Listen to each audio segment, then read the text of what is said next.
Welcome to Sweden, home of IKEA, Volvo, and of course, everyone's favourite band, ABBA.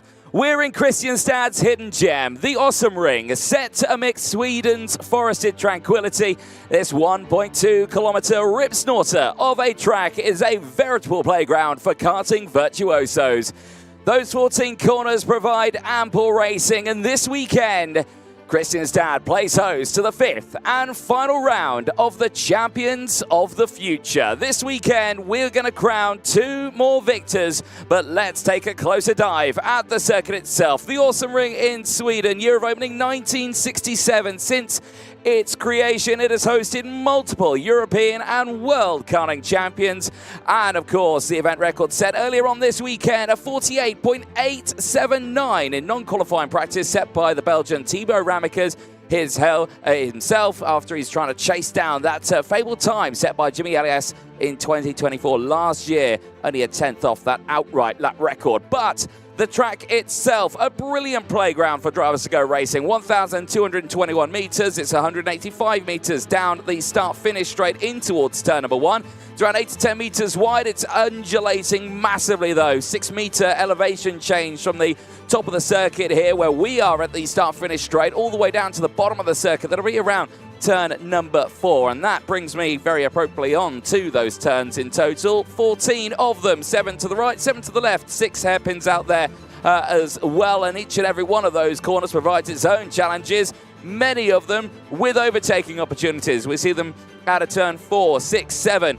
We see them around 8 and 9, 10, all around that area, and the final corner at turn 14 as well. There's plenty of places to get an overtake in over the course of a lap, which means it's very difficult to break away if you're a driver. Top speed, though, drivers will be reaching that down in towards turn number 1, around 125 kilometers an hour across the speed trap here at the Kristianstad circuit. Dizzyingly fast speeds into that flat-out right-hander into turn 1. Averaging around 83 kilometers an hour around the entire lap when it gets nice and tight and twisty into that final sector 3. But it is a fast and demanding circuit, especially the view that the viewers here in the grandstand will have through turn 1 and into that chicane. They are fully loaded on those Maxxis tyres through turn 1. They are fully loaded through the chicane. The direction changes and the G-forces these drivers will encounter over the course of this weekend is going to be incredible. Myself, Anthony Jordan, Guillaume Alvarez in the commentary box. Guillaume, this is going to be a weekend of racing that we are going to witness right now. It's going to be fantastic with the sun shining. The sunshine is with us, it's back. Yesterday we had a bit of trouble on track, to say the least, with the rain coming to play with the nerves of both the mechanics and the drivers. There was a bit of a tire war yesterday for the first 12 qualifying heats that we had. Now we're going to have 18 more to live together live on Motorsport TV and on the YouTube channel of Champions of the Future. Heading into the final phase on Sunday with the superheat and the final for the much expected last round of this year's Champions of the Future. Welcome along on the Awesome Ring. What a beautiful cartodromo that is. What a beautiful region. Certainly a layout that is unforgiving for the competitors of both the OK and the junior categories. More than 200 competitors. And to start with, the B versus F qualifying heat for the juniors, as we're going to have 8 races in the morning before a quick lunch break, and then 10 more in the afternoon. With that young driver, Michael McCoy from the United States of America, starting from pole position alongside Turner Brown. And as you can see, the sun is shining and the public, the friends of the big karting family here are gathering along the Awesome Ring as drivers get themselves ready on the pre-grid. It's a beautiful day for 18 races. We are going to witness 12 races yesterday for the drivers under mixed conditions, like you were mentioning there, Guillaume, the tyre battle that happened out there. Do you go wets? Do you go slicks? We don't know. There is Martin Bean, race director, joined by Chris Lambretz on the gantry, the stewards chairman. Once and always, he's on the camera, no matter where. Honestly, if we cut back to the comms box cam, he'll probably be behind us in the commentary box. He's that quick on his feet. But those first races coming up very, very soon as the whistle blows. Drivers heading out onto the circuit for the first of 18 races today. Let's take you through that full starting lineup. Yesterday was a brilliant day for the driver from the USA, Michael McCoy.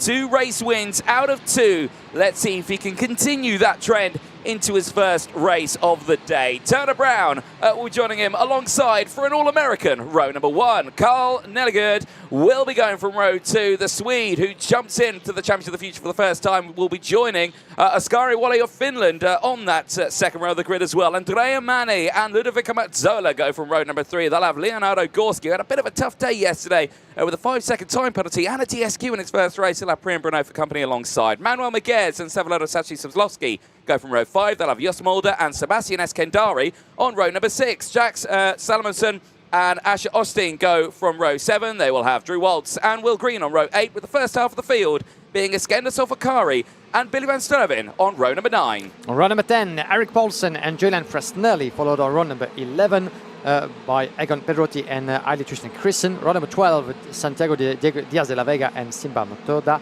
Row number 13, we have Roland Nagy and Malcolm Millal, Yubo Wen and Marcel Zebo. Row number 14. Row number 15, Amelia Ismozwierska and Hampus Onberg. And at the back end of the grid, Matteo Mazen, Magnus Mork and Daniel Oliver Sanchez. We have a total of 33 competitors on this first of the 18 races on schedule, and we do have everybody on board to warm-up lap, the out lap, and the second one to get those tires up to temperature. Certainly the compound have been put under a lot of pressure yesterday. Race control is ready with Jonah Falcao and Sam Fisher watching over the entire Asian ring of Kristianstad with a lot of cameras, more than 40 cameras around the track to helping out the officials, the marshals as well, to make sure that everything goes according to plan and according to the rule book under the leadership of Martin Bean, our race director. So everybody is at his station. We have a lot of public, a lot of friends gathering along the track. If you happen to be in the area, please join us for the weekend as we get ourselves ready for some great kart racing. Into the tram lines then. First race of the day, but race 13 of the weekend. It's lights out, we're racing. Down in towards turn 1. It's a good start once again for Michael McGoy. At the front of the field, he controls the pack as they enter into the chicane. The fabled chicane here at Kristianstad for the first time. The entire field gets through cleanly as they dive down into the braking zone at turn number 4. They crest the hill at turn 5 on the exit, in towards the hairpin at turn number 6 now. Every single one of these corners is a prime overtaking opportunity, and so is this one here. Down in towards the likes of turn number 7, the big hairpin, where it opens up nice and wide on entry, tightens on the exit though, but still it is McGoy who leads the way. There's been some overtakes further back. I think Andrea Mani has made some good progress in this race. There is Andrea Mani in the number 67 machine stepping forward. That's a very strong start for him as he's got in front now of the Ricky Flynn driver of Turner Brown, who is having a very good race as well as they go wheel to wheel on the start-finish line. Turner Brown on the inside going in towards T1. He's got it through. The American back up into third place. Well, that's a move that we haven't seen that many times yesterday on Friday, but he just pulled it off brilliantly. And coming together, as I say that, unfortunately. Brown and Mani. 67, yeah, Brown and Mani. They were wheel to wheel, and Andrea Mani, that's a DNF, his first DNF of the weekend. 11th in his first race. He finished fabulously in his second with a P2.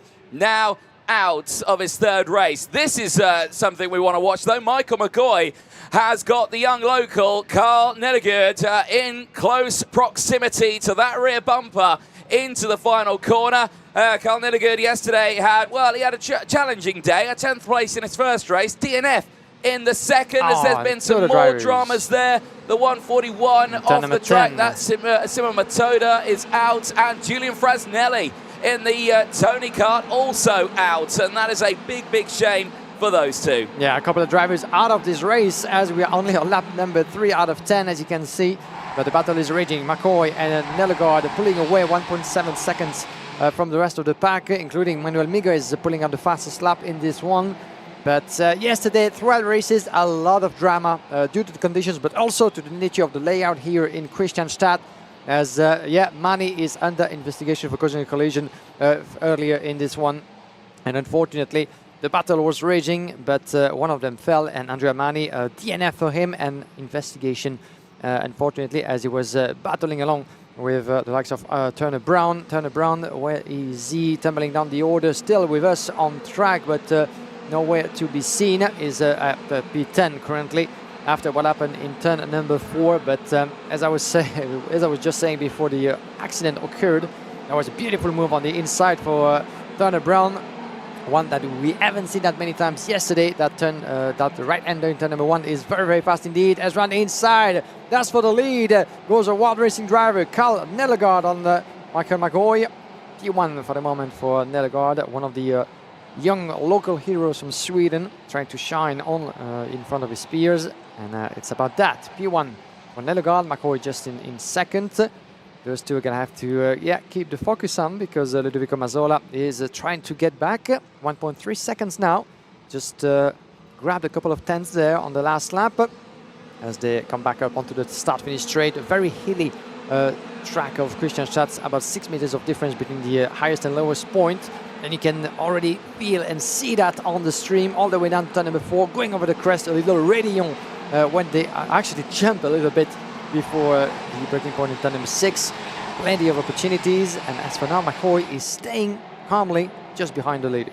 Action still happening further back in the field as well. Look at that 2 for 1 special. Nicely done there for the Forza Racing machine of, I think that's Iskender Solfakari, getting the moves up. There are the number 69 battling away. It's Leonardo Gorski and Severodor Sashisalovsky in and around that area, but we'll keep a close eye on those battles as they rage on. Big move down the inside. That's nicely done there. The number 47, that is Manuel Maguez stepping up in the order.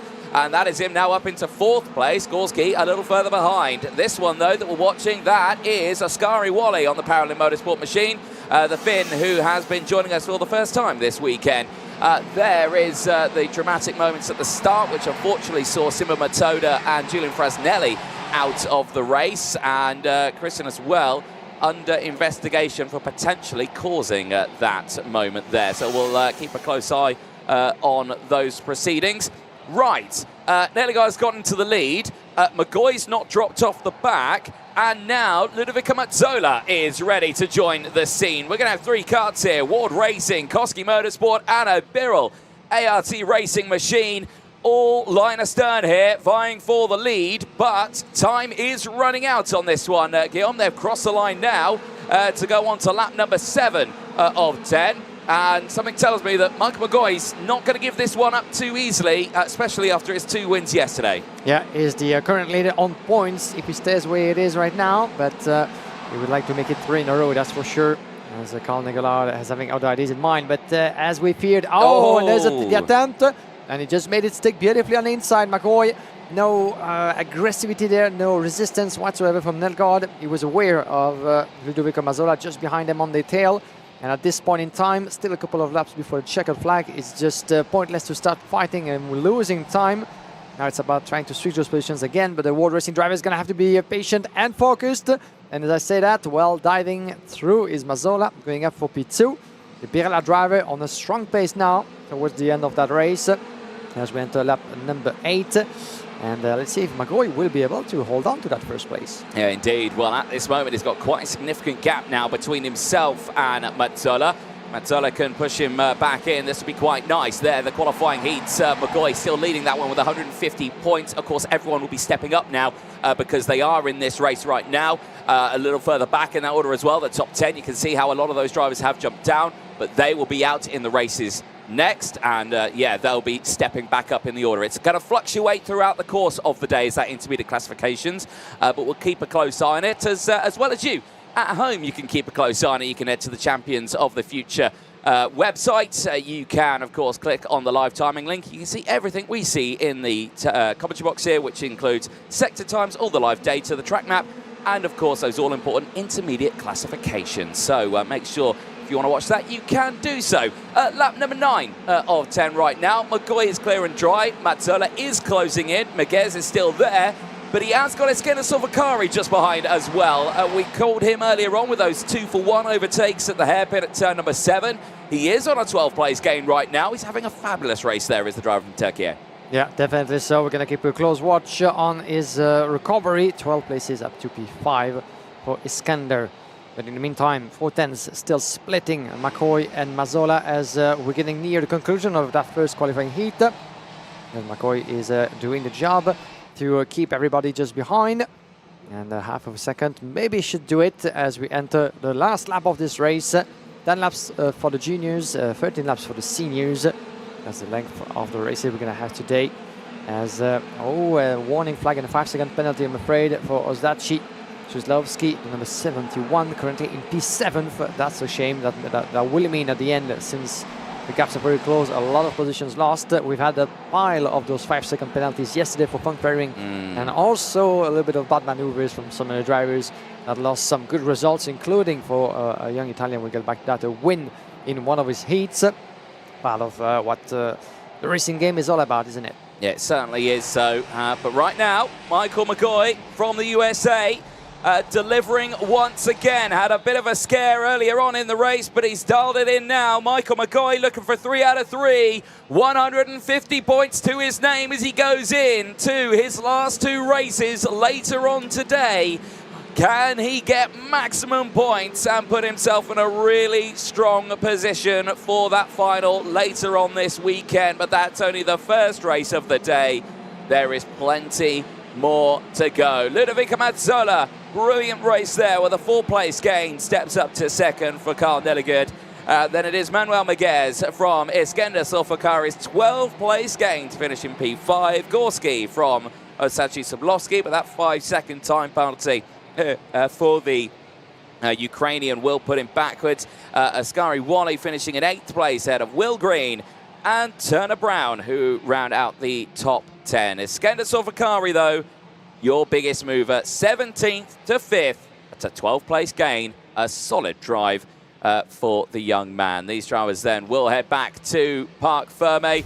That's the first race of the day done for them. We will see these groups back out later on. There is your full classifications. Turner Brown, of course, in the top 10. Drew Waltz from Brian Bruno. Asher Osteen from Jack Salomonson. Then it's Jos Mulder from Wenyabu.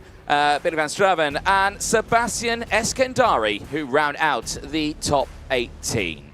And in 19th position, we have Eric Paulsen and Egon Pedrotti, followed by Ali Tristan Christen. Would you believe the current driver in 2nd place in the championship, having the worst of start to his weekend, even though he picked up a win yesterday. Marcel Zebo, 22nd from Roland Nagy and Malcolm Millel. Then Diego Diaz de la Vega, Matteo Mason, Daniel Oliver Sanchez, Amelia Wisomirska, Magnus Mork, and Hampus Holmberg, the last one to see the checkered flag. Andrea Mani, Julian Frosnelli, and Simba Motoda are the drivers who missed out on this first qualifying heat of the day. As you can see, Michael McGoy getting back into the scale through the Parc Ferme, the scrutineering process, as all of them drivers have to go onto the scale with the helmet and full racing gear. Now, let's take a look back at how things unfolded. Good start from pole position from McGoy as he was leading his way. Archie Brown losing a bit of position, Turner Brown, sorry, losing a bit of momentum there before he would be able to make it up just slightly, as the drivers were trying already different racing lines into turn number 4 before going back up over the crest. This is the lowest point of the track on the far side of where we are staying. As run inside, that beautiful move in turn number 1 at full speed, topping 120 with the toe into the chicane before things, unfortunately, did go very wrong. Yeah, indeed. Down the inside, sorry, I would say Andrea Mani and the likes of our boys there, Turner Brown, fighting away, and yeah, just not going too well for them, and unfortunately, therefore, Andrea Mani coming away with a bit of a penalty, so a bit of a shame for them. Eyes then turn to the front of the grid. Carl Nelligerd taking the lead of the race away from our man who's been leading the points at the moment. Michael McGoy certainly had to fight back in that one, the same as the rest of the field behind. This was Manuel Miguez getting those overtakes as well. At the same time, Iskender Sulfakari was making the moves in the background. This is how inviting turn 7 is. So open, so wide. You can just send it down the inside. You can carry the speed on the exit massively. It's the same situation into the final hairpin as well. This time it climbs uphill on the exit, but that is how Ludovico Mazzola was able to get past. Checker flag back out, and for Michael McGoy, the start of what has been probably his most successful start to a race weekend in the 2025 season in the Champions of the Future. His best scores actually came from the last round in Rugby, where he took the final win as well. So certainly a driver to keep an eye on this weekend. Plenty of races to come up. BNF for the seniors, that is going to be coming up next in around 5 minutes' time. Then we go back to OK Junior and OK. That will transition all the way throughout the day with groups B and F. C and E, A versus D. Then we go back to groups B and E later on in the day. We'll see them out racing. That'll be around 12:35. But we go for our break at the end of those groups at B and E. When they go out at around 5 to 1, we'll be back at 2:05 after that one for the second half of the day. And that will see the very interesting situation of where drivers will be in that intermediate classification going into those superheats and finals tomorrow. Yeah, and not only positions for the grid will be awarded, but points as well when it comes to the championship. And before this final run in Kristianstad, William Kaleha in the junior class, the young Australian, was leading on points at 271 from Tristan Christian. It's fair to say that for the two leaders of the championship as we speak, the start of the weekend has been all but easy after difficult qualifying. Ali Christian was able to climb through the ranks thanks to the conditions and win one qualifying heat. William Kaleha fighting through the field as well.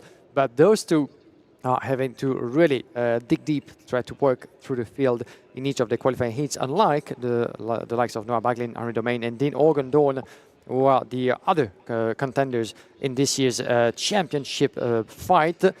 We'll make the calculations once the qualifying heats will be done and dusted by the end of today. But keep in mind that 25 points will be awarded for the leader of the classification after the qualifying heat. Another 25 for the one topping the superheat classification with the point added, and another 50 for the winner of the final, plus fastest lap. So that's a lot of points still for grab. Nothing is done yet in both the OK and the junior class. There was Rebecca Ward and driver for the Ward Racing, Endo Arata, watching from the sidelines for this next one. Not sure where they're seated right now, but they're curious to see what unfolds for this one. As front of the grid, well, this is a story. Earlier this year, crowned European champion in the world of OK Racing, and we caught up with this young man after he put it pole in group, but second fastest overall.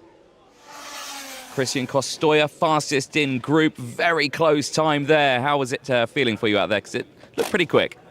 Yeah, it was very quick. I think it was a very good lap. Maybe I can do a bit better, but just try to do the best, and we got the pole of this group that is important for the heats. Yeah, very important for the heats indeed, especially when you're in a title fight as well with Kenzo Craigie. I think 34 points separating you before the drop scores, of course, but still a very close championship. What is the plans now between here and the qualifying heats? What are you hoping to achieve? Just try to manage as we do last week in Rugby. Try to make the best positions we can, and let's see until Sunday where we are. Are you hoping the rain holds off, or are you wanting a bit of wet weather? I hope it's going to be dry, but if it comes wet, let's drive with what we have and try to do the best. Well, congratulations, well done. Well, good to hear there from Christian Costoya. Now, we are going to be seeing some interesting developments in the early stages of this one, because we always like to talk about tyres, Guillaume. We like the subject. We like it a lot. This young man here, Daniel Kelleher, has deployed a fresh set of tyres on the left-hand side of his kart. There they are, brand spanking new Maxes on board. And what do you reckon he's hoping to achieve with that one? Because his results are good. You know, a P1 and a P6. Not sure if he had gremlins yesterday or anything like that, but he is the only driver in this race to deploy a fresh set of tyres on one side. But that is a very early on in the weekend. Yeah, it is very early and rather unusual, because those drivers have 1.5 sets of fresh slicks to play with between qualifying and the superheat, and another set coming to the final. So it means that those two extra tires, generally speaking, if the conditions are good, they will be used toward the end of the qualifying heat to try to maximize the results, or even more so, being kept for the superheat on the Sunday morning. But I can only imagine what they're watching on top of that energy course, Laurie. that's so funny on that mobile phone.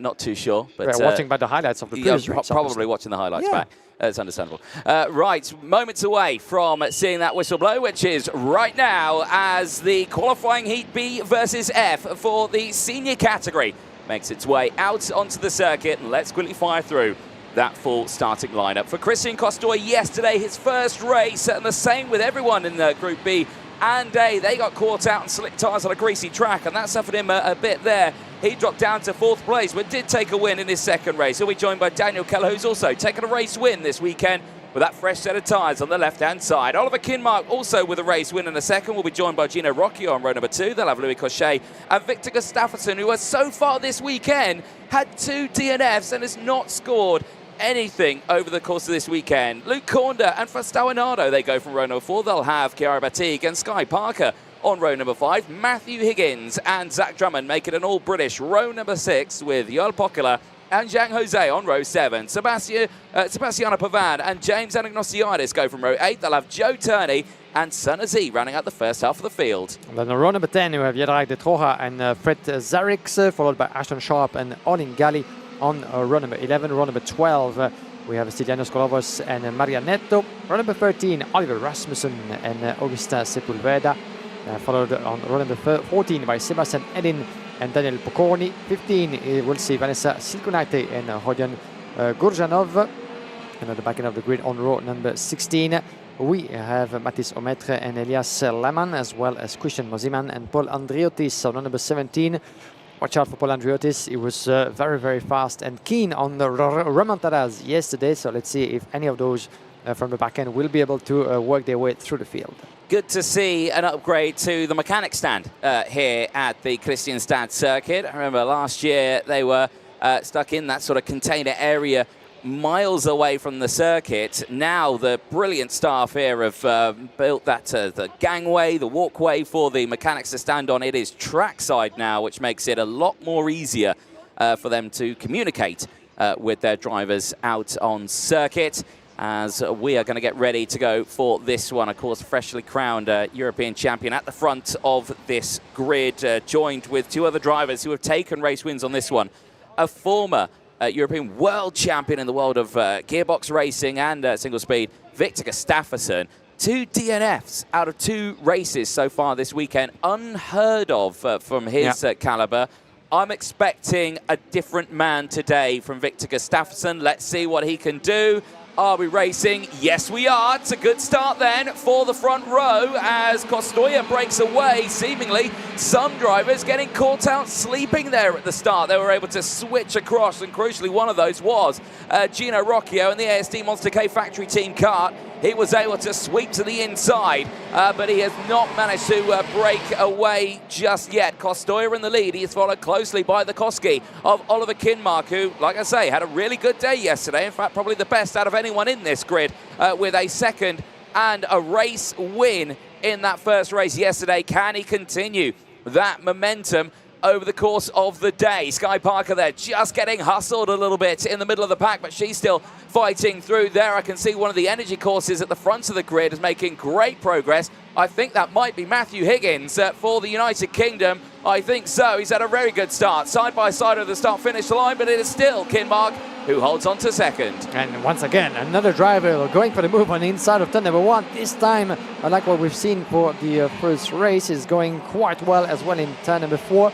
With Oliver Kinmark, who pulled off one brilliant move on slippery track into the rain yesterday.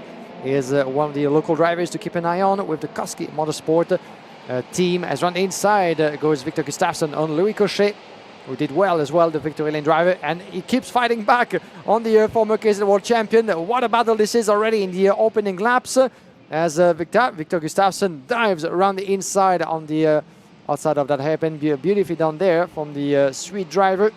He was in sector number 3 outside of turn number 10, as Gustafsson stays where he is in P4. Cochet might have something to say about this. As further back, Luc Conde makes his way up to P6 from Matthew Higgins, Gino Rocchio, and Fausto Arnondo, as well as Joel Pohola running up the top 10. Victor Gustafsson there holding on to 4th place right now, a 2-place gain. This is more like it, but he got to this sort of stage yesterday, his first race. Bent rear axle, he pulled in with it shaking all around, and not a good situation for him at all. Today, a lot calmer in that early stage with the 2-place gain, but he has still got the pressure, of course, of Louis Cochet just behind. Luke Cornder and, of course, Matthew Higgins, who has been making the charge. There, very briefly, we were seeing some other drivers. Here is the Gino Rocchio, Higgins and Fastawanado battle. That is just behind. You can see him there, the Energy Course, the ASD Monster K factory machine as well, pushing through nicely. But keeping an eye on this one here, Daniel Kelleher. After his win and a 6th yesterday, a 3rd place he'll be happy with, but I don't think he wants to see Kinmark come away with another P2, and he's going to look to the inside here at turn number 6, and he gets it through done on the hairpin. It's a nice clean overtake there as Gustafsson takes the fastest lap of the race, and that is good timing, especially with that overtake ahead of him. Yeah, Daniel Kelleher putting those new slick tires up to good use, making another place up to 2nd. Now he's the new chaser to Christian Costoya, but the time of that left for them to keep on battling. Well, left the young Spaniard all the time he needed just to pull away. And there's the move. Beautifully made. Gustafsson now, this is the Swede getting past Kelleher. So the fellow countryman there. Switch of position, Gustafsson out to P3, but Kinmark very much on his tail into the chicane. As you can see, if he was to win that qualifying heat, that would be victory number 2. And a slightly extended lead for Christian Costoya in front of Kinmark, and the rest with Kelleher up to P3 and Cochet. But we're not there yet. Costoya, again, not looking over the shoulder, but the chase will be interesting. Daniel Kelleher, Gustafsson, Kinmark, close on battle there. Trying to get a bit of a rhythm into the tires now. Those tires have been used already yesterday during 2 qualifying heats, except one as well, where some of them switched for wets. But still a long way to go today. Just want to make sure to secure the best result you can, but not to be just too aggressive, too greedy on those compounds. Oh, the 334 by the look of it is having trouble. Let's see who that is. That is a bit dramatic there. Elias Lehmann, unfortunately for Spirit Racing, out of the race, and unfortunately, that will see him go no further in this one and tumbles down to the back. And the only retirement so far in this one, Costoya at the front, fastest lap of the race, pace is still there. Now 52nd lap time, so very quick pace actually. And he's broken away by 1.5 seconds. Eyes on the situations in the background. We were seeing this moment here. That is the unfortunate moment for Elias Lehmann. Unfortunately, was just clipping. That was not very good at all there, and that might have been a lot of damage actually there to Christian Mosiman, which put him back to the back of the grid here. So that's a big shame. Right, Daniel Kelleher, those fresh tyres on board. Well, they've kept him in 2nd place, but they've not put him on the pace with the likes of Christian Costoya, as we see Higgins going for the move here further back in the field. That's on Luke Cornder.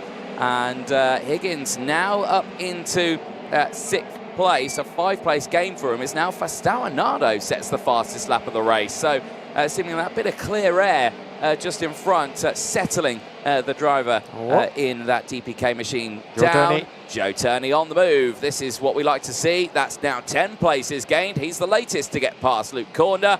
And these Brits certainly pushing their way through the field in this stage of the racing weekend. Turney caught out with a bit of a tough qualifying session earlier on this weekend, but I'm pretty sure I've said this nearly every time he's had a bad qualifying. He has amazing qualifying heats.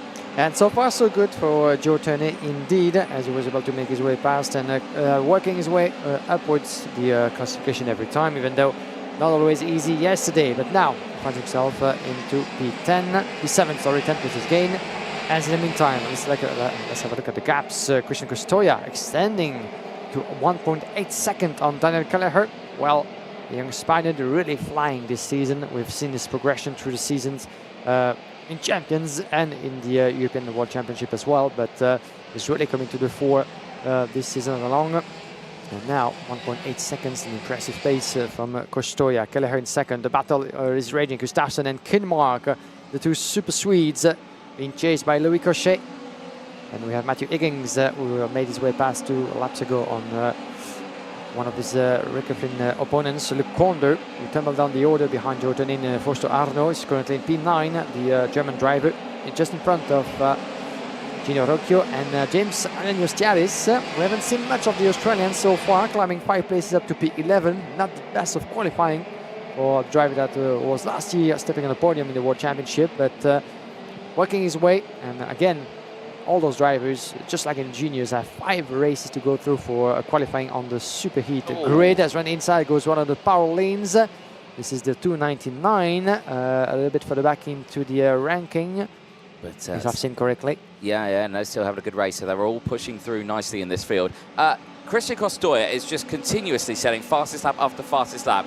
I would not be surprised at all if his mechanics start showing him the slow down hand signal, because you are breaking away massively. Yes, okay, it's only 1.9 seconds is the gap, but you got to think tyres long term. This is actually quite a smooth tarmac here. It's not that coarse on the tyre. They can last a long time. There's a very rubbered-in racing line that the drivers go on, and you see that progression throughout the lap. But again, there is just a sense of maybe don't set fastest lap after fastest lap on every single lap, Christian. Try and save some tyre for the rest of the weekend. But still doing a fabulous job at the front. But like you say, Keller, 1.9 seconds. This is the Gustafsson-Kinmark battle. Now, this is 3rd and 4th place on your screen. And you can see how they are still relatively close up there. Not close enough for a lunge just yet, but certainly this is going to keep Kinmark in, I think, firing range of Gustafsson. The same as Louis Cochet on Kinmark as well, just behind. I love that elevation change as they breach the crest there out of turn number 5 and in towards turn 6. The heavy braking of turn number 7, and you're seeing here Kinmark looking just that little bit more confident now on the brakes into some of these corners. He's really closed in this second half of the lap. Certainly could be a chance for Kinmark to go for a move at some point, but we will wait and see. There is plenty of overtaking opportunities throughout the field. Speaking of the field, as we keep an eye on that battle, a big shout out to Paul Andriotis in this one. 12 places gained right now. He's currently circulating in 22nd place, but that is from the very back of the grid, and he is pushing up nicely through the field. There is your qualifying heats at the moment. The points in the seniors, these will change dramatically over the course of it, but it is Costoya leading the way, not on maximum points. Nope. At this moment. I don't think we have anyone on at maximum points there. Higgins up to 6th, Turney just behind him as well. Very close there, Drummond, Ramicas and Agnosiadis, but of course these will change again as we see more seniors come out later on today. So again, stay tuned for that one as Kinmark continues that attack on Gustafsson. Gustafsson won not to give this one up too easily as the two Swedes go ready to battle on what is going to be the final lap of this race. Let's see who's gonna finish on top in this battle between Gustafsson and Kinmark, but this is the last lap, so quite unlikely, I think, to see any move. And unlike Kinmark, who was managed a P1 and a 2nd place yesterday, Victor Gustafsson is in desperate need of a strong result after what happened yesterday to a DNF and a very, very poor results for Victor Gustafsson, unfortunately, in this race. 22nd in his 2nd qualifying heat yesterday. So for the driver there, we see you regularly competing on top of the KZ World. To have a go at the OK class is always nice, but certainly he will be willing to get back up to speed, and that's exactly what he's been doing so far. Victory, checkered flag is waving for Christian Costoya. Victory number 2 for the Spaniard, along with a 4th place that put him, as for now, in the lead of the classification, waiting for the next OK race. Daniel Kelleher's 2nd place, 1.7 seconds down, but again, you know, half of a new set, putting to good use. Victor Gustafsson P3 from Oliver Kinmark, Louis Cochet, Matthew Higgins is 6th, Joe Turney climbing his way through up to P7 from Fausto Arno, as well as Luc Konder and James Ananios, who made his way past a couple of drivers to get into the top 10. It was a big look over the shoulder there for Costoya, just to see, oh dear, did I go a bit fast in that race on that one? But solid drive for Christian Costoya. Same for Paul Andriotis. Biggest mover in that one. 34th place he started, finished 19th, a gain of 15 places. Solid drive for the young Swiss driver racing here in Sweden. There's a look at your full results. The top 10 we've gone over: Aston Shark, Zach Drummond, Gino Rocchio, and your popular Sky Parker, Zhang Jose, Jaguar Treasure, and Sunna Z will round out the top 18 on track. Good drive as well for Aston Sharp. 10 places gained, the same for Joe Turney as well. Paul Andreottis finished there in 19th from Sebastiano Pavan. Chiara Batig having a tough one in that one, unfortunately, dropping to 21st place ahead of Olin Galli. Stylianos Kolovos and Maria Neto round out the top 24 from Vanessa Shilkanitan, Daniel Picorni, Oliver Rasmussen, and Augustine Sepulveda finishing in position. Nicely run for them. Fred Sareks and Sebastian Hayden, Rodion Yulianov, Matis Almer, and Christian Mosiman, who ran out the 33 drivers that finished that race. One retirement, Elias Leman, unfortunately out of the race. But there, Christian Costoya, he was fastest in group in qualifying yesterday, and he has got himself now 2 wins out of 3. That 4th place, though, might play into his hands, but he is in competition this weekend with championship rival Kenzo Craigie, who we will see out later on today. Here's the highlights from it, and well, Costoya lights the flag in that one. No drama whatsoever for Gustafsson. Good start for him on the CRG machine. He was able to step up quite nicely at the beginning of that one. He was fighting away with, of course, Gino Rocchio, who unfortunately didn't get the best getaway in that one. Just slowly started to fall down the order as Kinmark and Kelleher started fighting away. Oliver Kinmark, though, dropping and finishing the race at the end of that one, P4. Yep, strong result indeed for Oliver Kinmark. Would have certainly liked to get in front of his fellow countrymen in the end, but they were busy battling in the early stages. Maybe slightly early. This was with Louis Cochet, the Victory Lane driver, who picked up so far a 3rd, a 4th, and his 3rd best result with a P5 in the end.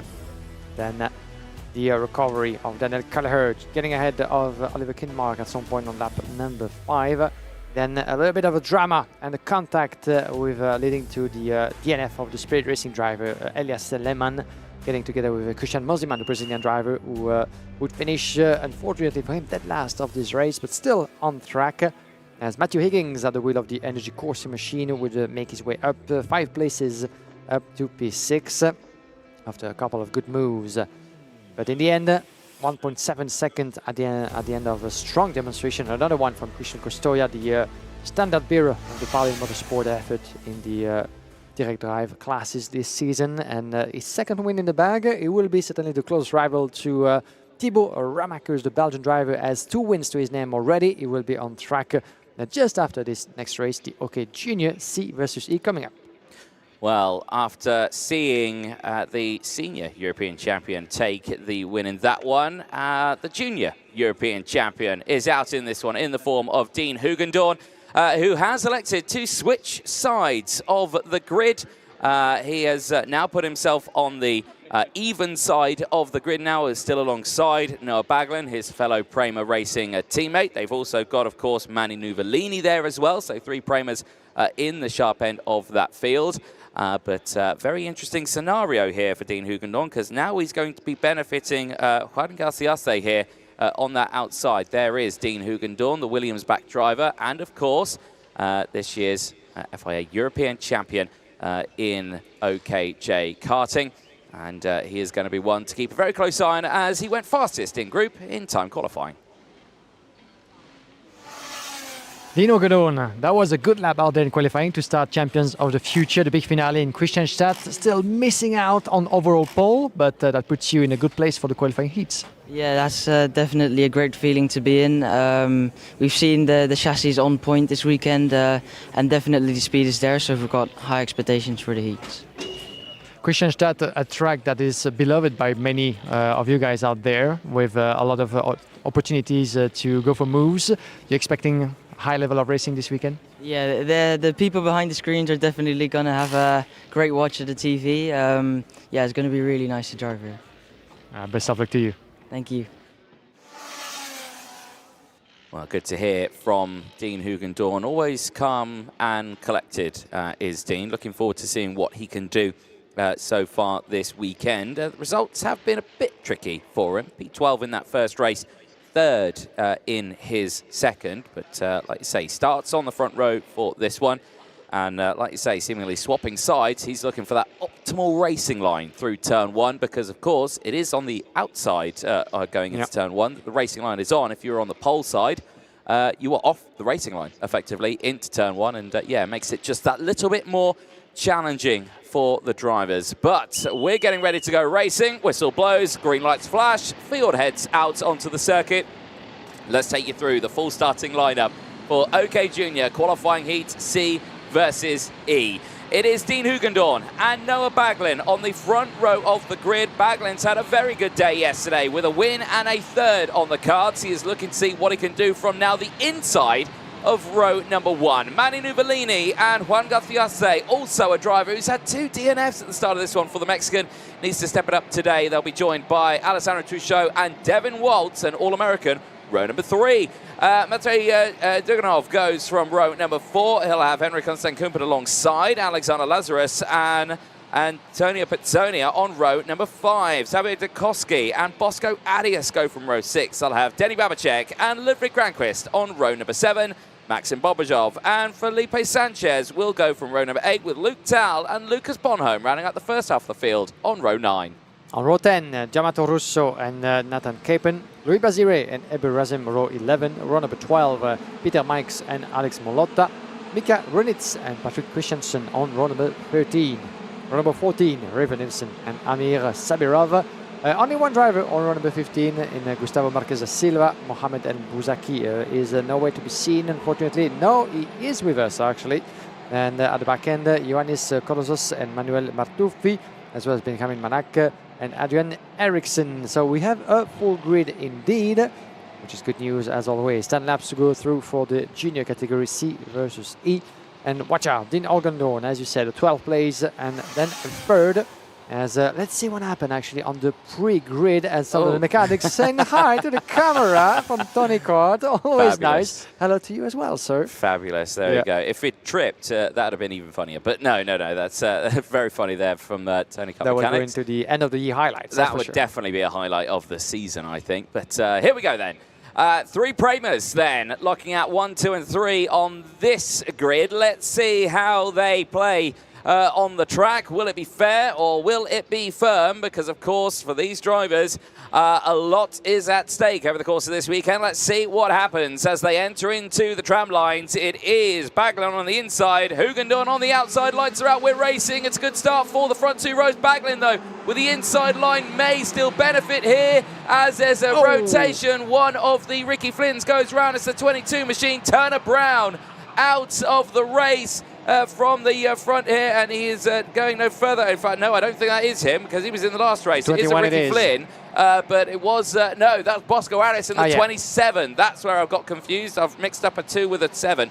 So it is the other Ricky Flynn who's out of this race. That's a big shame for Bosco Arias at the start of this one. Oh, and that's a big moment there for Baglin. He's climbed over the front wheels there of, I think that was the number 76 machine. He's done that off. It was a parallel. I think Alessandro Truchot, who he's had a moment with, and Truchot is out. He tried to turn into a corner there, and he's got nothing. He might have a bent track rod, but that is significant to Alessandro Truchot and to Noah Baglin, who has so far not finished outside of the top 3 yet this weekend. Yeah, such a shame for Noah Baglin, and we're going to need to see that again as Dean Hugendorn, his teammate, is leading the way. Just took a right good advantage on the outside of that front row.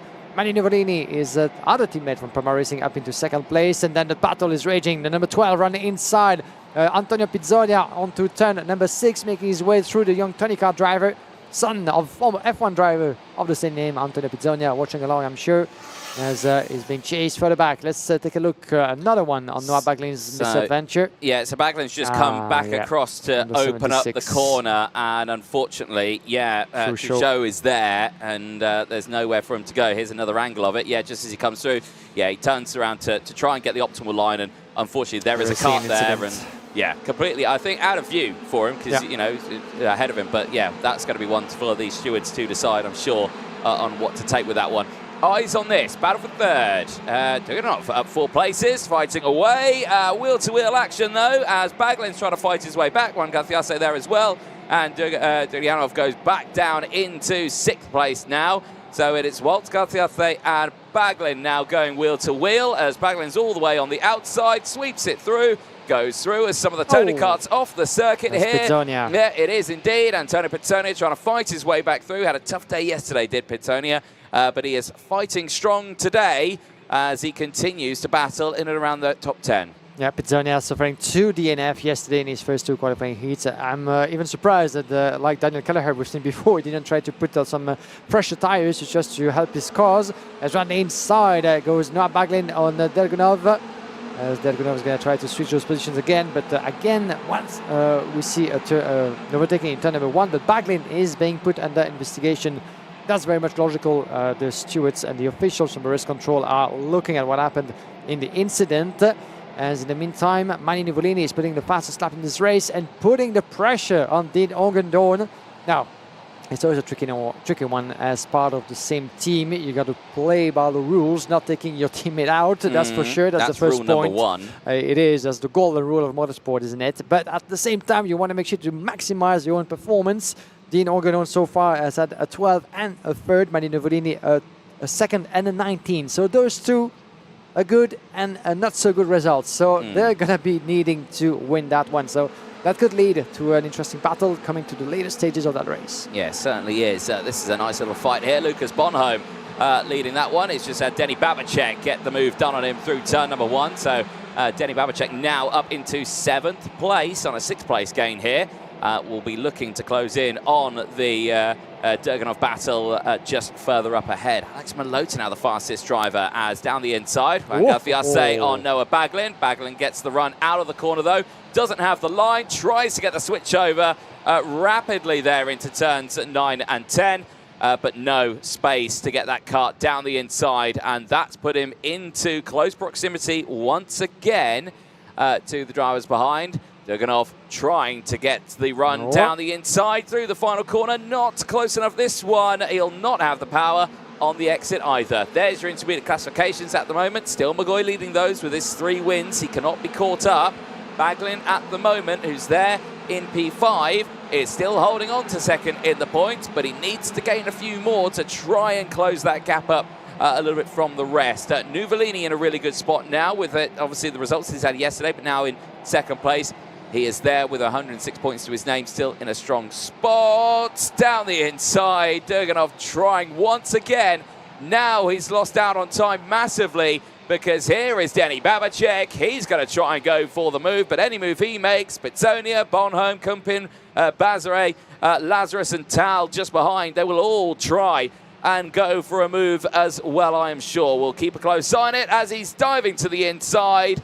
There he is, Denny Babacek, nicely done for the Thames Racing team, and steps up now, but has to defend almost instantly for P6, and he's going to lose touch on the drivers in front. That's Lucas Bonholm with a bold move there into the entrance of the chicane. Fabulous stuff there from the Energy Course driver. Yeah, and Lucas Bonholm is lost in a sea of Tony karts at the moment. He's surrounded by 4 drivers driving the same machine. As he's losing a place, I'm afraid, to Henri Constant-Kump and another of the Tony karts, or could it have been Louis Bazire? That's Louis Bazire fighting along one of the victory lanes. Oh, and a little bit of a contact, I'm afraid, with Bazire as well, with Alexander Lazarus coming into play into turn number 6. We have up to 6 drivers battling for what's left here in this qualifying heat, heading to the conclusion very soon. Still led by those 2. Orgendorn and Nuvolini will get back to the battles happening further back. They're still split by 0.4 of a second now. The gap just slightly extended as they came across with Dino Orgendorn lapping the 52.1, 52.4 by Mani Nuvolini, dropping a little bit of momentum, but still with a good chance maybe to switch those positions. He's going to have to protect himself from Devin Waltz, trying to come back. Then we have Garciase, Baglin, Denny Babacek stealing a strong explanation with Mathieu Dergunov, Antonio Pizzonia and Henri Constant-Kump closing in as well. 4 drivers, 4 Tony car drivers, one of them from Thames Racing, Babacek. And on the inside goes Antonio Pizzonia on the number 12. This is Pizzona being overtaken by Kempen, my apologies, as the Belgian driver up a place. And let's see if Dergunov is going to be able to do so. He just lost another place. No, still ahead of the two. Dergunov being put under a lot of pressure. And watch out for Koski just behind, because we could have a switch. Or this is Yamato Russo getting close as well. Luca Bonhomme just behind. And the likes of Luc Thal as well, running out of the top 10. Indeed, we'll keep a close eye on their progression as, oh dear, a little wide there for Dergunov, and that's going to put him into the close proximity now of the drivers behind. I think Yamato Rousseau trying to push his way up now into this order, but we'll keep a close eye on it. Bonhomme now with the fastest lap of the race, but we are nearing the end of this race right now, and everyone just trying to get those last little overtakes as and when they can. There, Antonio Pizzonia still piling on the pressure at the front of this group. He's there in the second kart in this trail, but right now he is still in a very strong position. He's going to look to the inside here on the exit as the fighting behind is going to kick off as well. Once again, Bonhomme, Bazare, Rousseau, Lazarus, all tripping over each other here through the chicane and over the chicane. And that's not going to be well received at all. I think was that Yamato Rousseau on the Forza Racing machine that just got missed out there. And it's all starting to kick off now. They've all backed each other up into each other now. And it's all just going to be, well, let's see who finishes at the front of this one. Yeah, and Victor Lane is in trouble in the middle of all this as the final lap is about to be completed. And the gap has been extended up to 0.7 of a second between Don Ogondon and Mani Nivolini. So that will mean a victory, the first of the weekend for the recently crowned junior European champion. Dean Ogondon takes the win and climbs to 4th overall in the point standings of the qualifying heats. Mani Nivolini, second place behind his teammate, as David Waltz was able to cut the start-finish line in 3rd place, having climbed 3 places. And it was about time for that race to come to an end, because Nivolini and David Waltz were just split. Were split by 0.8 of a second. So still a bit of a gap and a little bit of a breather for Mani Nivolini on the line, as Benjamin Manak climbed 15 places from the back end of the grid, the last line up to P18. Still an eventful race and a recovery for Benjamin Manak. So that's your classification in full, with Janek Babicek 9 places gained up to P4 from Noah Baglin, Juan Garciarse, Aaron Constant Kempen, Antonio Pizzonia, Luc Thal, Gianmato Russo, Luca Bonhomme, as well as Alexander Lazarus, Louis Bazire, Matvei Dergunov, Gustavo Marquez da Silva, Ludwig Crankist, Nathan Kaipen, and Benjamin Manak P18. P19 sees Mohamed El Bazaki, who gained 11 places in that race to finish ahead of Alex Malota, Patrick Christensen from Felipe Sanchez, Ebi Ransom from Yanis Kolovos, and Mika Runitz, who round out the bottom section of the grid. Dukovsky finishing in 26th place from Matufi, Sabrov from Mike's, Eriksson finishing in 30th place. Maxim Bobachov at the end of that one retiring. Not sure what happened to him. Trisho, Bosco Arias, and River Nilsson all not making it to the end of that race. But for Dean Hukendorn, that is first win of the weekend. That'll be well received. And he steps up to 4th in the intermediate classification with that result. Still plenty of racing to go, though, for the juniors. Let's see the highlights from this one. Firstly, smiles and waves from Tony Kart. And then the race starts as they switch sides. Hukendorn on the outside line, only just Guillaume benefited there. Yeah, that was a close call indeed on that right-hander into the chicane, and contact, unfortunately drama happening at the back end for Bosco one of the rookie Arias. twins, Bosco Arias, the Spaniard, having nowhere else to go. And then that contact with Noah Baglin on Alessandro Truscio that would lead to the Pauline driver having to DNF into this race. Unfortunately, Noah Baglin was able to keep going up to P5 in the end, but it certainly didn't help his cause. Yeah, and it was lucky actually Baglin to be able to continue, like Truscio had to go DNF after a bended axle rod by the look of it. A little bit of a touch on lap number 4, battling into the corner number 4 out there, as around the outside, inside, Baglin starting his recovery on the 79 of Juan Garciarse, would finish up to P6.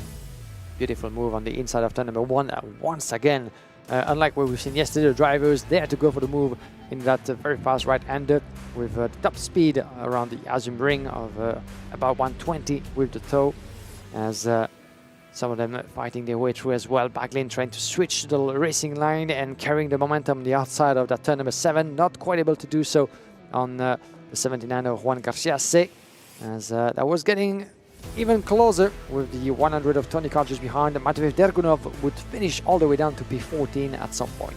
Yeah, indeed. This all kind of kick-started a chain reaction through the field as well. We saw big moments further back. There was Dergunov just getting squeezed through, and he actually tumbled out to 14th place at the end of that one. The driver of the 100 machine, it all started from that moment there, and that's what brought in everyone into play. Of course, Lucas Bonhomme was there, Matteo Rousseau, Luke Tal, Antonio Pizzonia, Henry Constant Kumpin were all in that fight as well. Louis Bazare, they'd all got closed in and all started to just go wheel to wheel throughout it. That was the Antonio Pizzonia moment as well. Still fighting with Dergunov at the end, though. Pizzonia finishing 8th and Dergunov finishing in P14. Bonhomme with the big moves down the inside. That was an assist one there to put Dergunov back down in the pack. He then started going wheel to wheel with the rest of the field. But this moment here over the chicane, not what you want to see. And I think there, Juan Mateo Rousseau just getting squeezed there. But over the line, first win of the weekend for Dean Hugendorn. He comes away with his first win there. He'll be delighted with that result. But like you say, he's still got 2 more races to go. So all these drivers will have 5 qualifying heats over the course of the weekend. They had 2 yesterday, and for this first groups, that is their 3rd of the weekend done. Plenty of racing to come up, but we are going to take a short ad break. Don't go anywhere. We will see you for the senior qualifying heat C versus E coming up next.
You're watching live coverage of the Champions of the Future Round 5 here from the Awesome Ring in Kristianstad, Sweden. Myself, Anthony Jordan, and Guillaume Alvarez in the commentary box, taking you through all of the live action this weekend as qualifying Heat C versus E will brace the circuit in a few moments' time for the senior category. And this will see the likes of Thibaut Ramekers and Lev Krutelov starting it on the front row of the grid. Thibaut Ramekers on 2 wins out of 2 yesterday. Very dominant start to the weekend for the young driver of the 202 machine from Belgium. Brilliant run as well in time qualifying as well. He topped it in his group. Not fastest overall. Here's what he had to say. Thibaut Ramekers' last qualifying group of the day before the qualifying heats. Fastest in group. Congratulations. That's a pretty quick time, despite the fact that the rain was right on a knife edge there. You managed to squeeze in a good time there. How was it feeling for you? Yeah, it was a good quali, a cheeky one. But we pulled a great lap, even if the track was not the best. But we are fast, and yeah, it's a really good quali. This is a fast track. It's a pretty demanding one as well. Brilliant for racing, and with those racings coming up very, very soon, are you looking forward to seeing what you can achieve out there? Yeah, I hope to do like last year. Last year was really, really good, but we will see, because it's a track we can overtake easily, so it's gonna be hard, but hopefully it will be good. Bring that knowledge in from last year, put it into play this year. That's the plan. But Thibaut, congratulations, well done, and we'll see you out there in those qualifying heats. Thank you. Great to hear from Thibaut Ramekers. 2 years ago, couldn't get a word of English out of his mouth. He was learning English. It was brilliant to see he's come along a long way, and then even throws in a cheeky in there as well. Well, he scored a cheeky pole here as well in this session, and we'll have to see what he can do. He'll have Mariano Lopez just behind, who's had a fifth and a fourth over the course of this one. But, of course, Lev Krutilov on the Energy Course machine, starting alongside a P2 and a P6 yesterday. Lev's been looking pretty quick so far this weekend as we go on board with Mariano Lopez looking backwards. That is Roman Kamyab in view just behind. And this will be a prime view from the view of the driver from Peru. Field makes its way out onto the circuit then. Let's take you through the full starting lineup for this one, which will be qualifying heat C versus E. Thibaut Ramekers, 2 wins out of 2. Sees him start this one from the pole position spot from his qualifying yesterday. Lev Krutilov joining him alongside. Mariano Lopez and Jindra Peschel will go from row 2. They'll have the likes of Roman Kamyab and Oscar Gallin on row number 3. Kamyab suffering a DNF in his first race yesterday. Scott Marsh and Boris Lysen go from row number 4. They'll have Davide Bottaro and Luis Francis on row number 5. Toby Gale and Emily Koivisto will go from row 6. Vilma Svan and Elliot Kaczynski on row 7, with Simon Bulbarella and Matthias van der Kerkhoff on row number 8. Luna Flusha and Derek Trefilov, who isn't lost, he's racing this weekend, usually from his gearbox racing, started on row number 9. On row number 10, we'll have Ella Hakkinen with half of a new set of tires on the rear. That's interesting. Chiu Zhao by her side, Dean Pedersen and Aaron Garcia, row number 11, row number 12, Ugo Marti and Radek Vavra, row number 13. At the back end, we have Karl Rittard and Jason Bralic. As you can see, Ella Hakkinen on the half of a new set. Then we have on row number 14, Sebastian Mins and Marcus Kunas, Efim Derunov and Erikas Klepikas by his side, row number 15.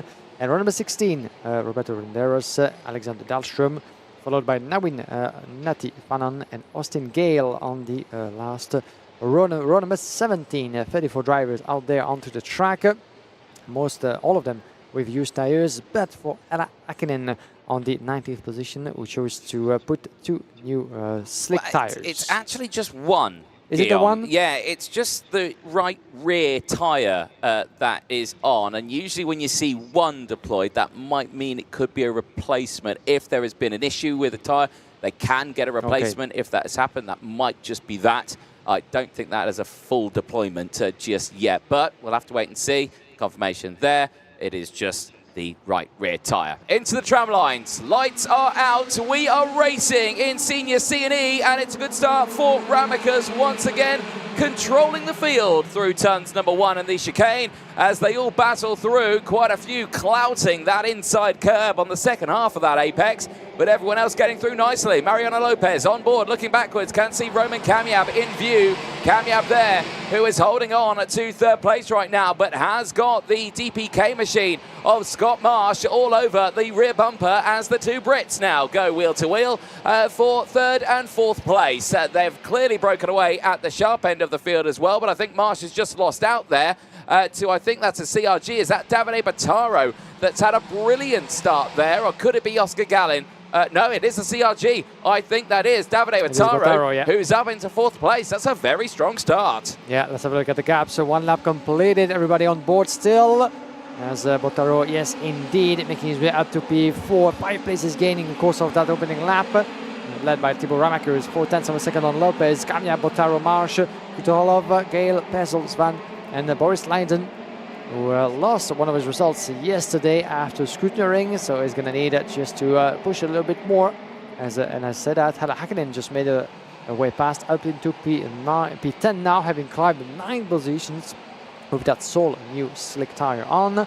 As the battle is already taking another turn. You can see that Thibaut Ramekers is pulling away on board with Mariano Lopez currently in 2nd place, being chased by Roman Kamyab, as It's going to be quite close indeed. This was actually Scott Marsh, Marsh, at the wheel of the DPK machine, who just made his way past not only Roman Kamiab but Davide Botaro. So Scott Marsh up to be third, behind Kamiab, in front of Botaro, and Kruterholov just behind in fifth. So it keeps on changing left and right. But they're going to have to refocus on the task at hand and try to catch up with Ramakers, who's pulling away already 0.8 of a second for the young Belgian. Exactly the same strategy that he applied yesterday, bringing him 2 wins out of 2.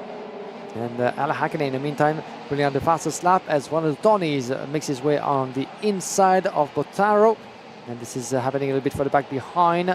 It might have been actually one of the Tonys a little bit later in the classification. Vilma Svan all over the rear bumper here of Mariano Lopez. Fabulous onboard views here around the tight and twisty section as hello down the inside, says Ella Hakkinen. I'll take that place away and I'll try and go for the moves now. So that is Ella Hakkinen now up 10 places and up into P9, pushing through nicely. That was a big send down the inside as well there. That, I think, was, again, Boris Larsen pushing his way through.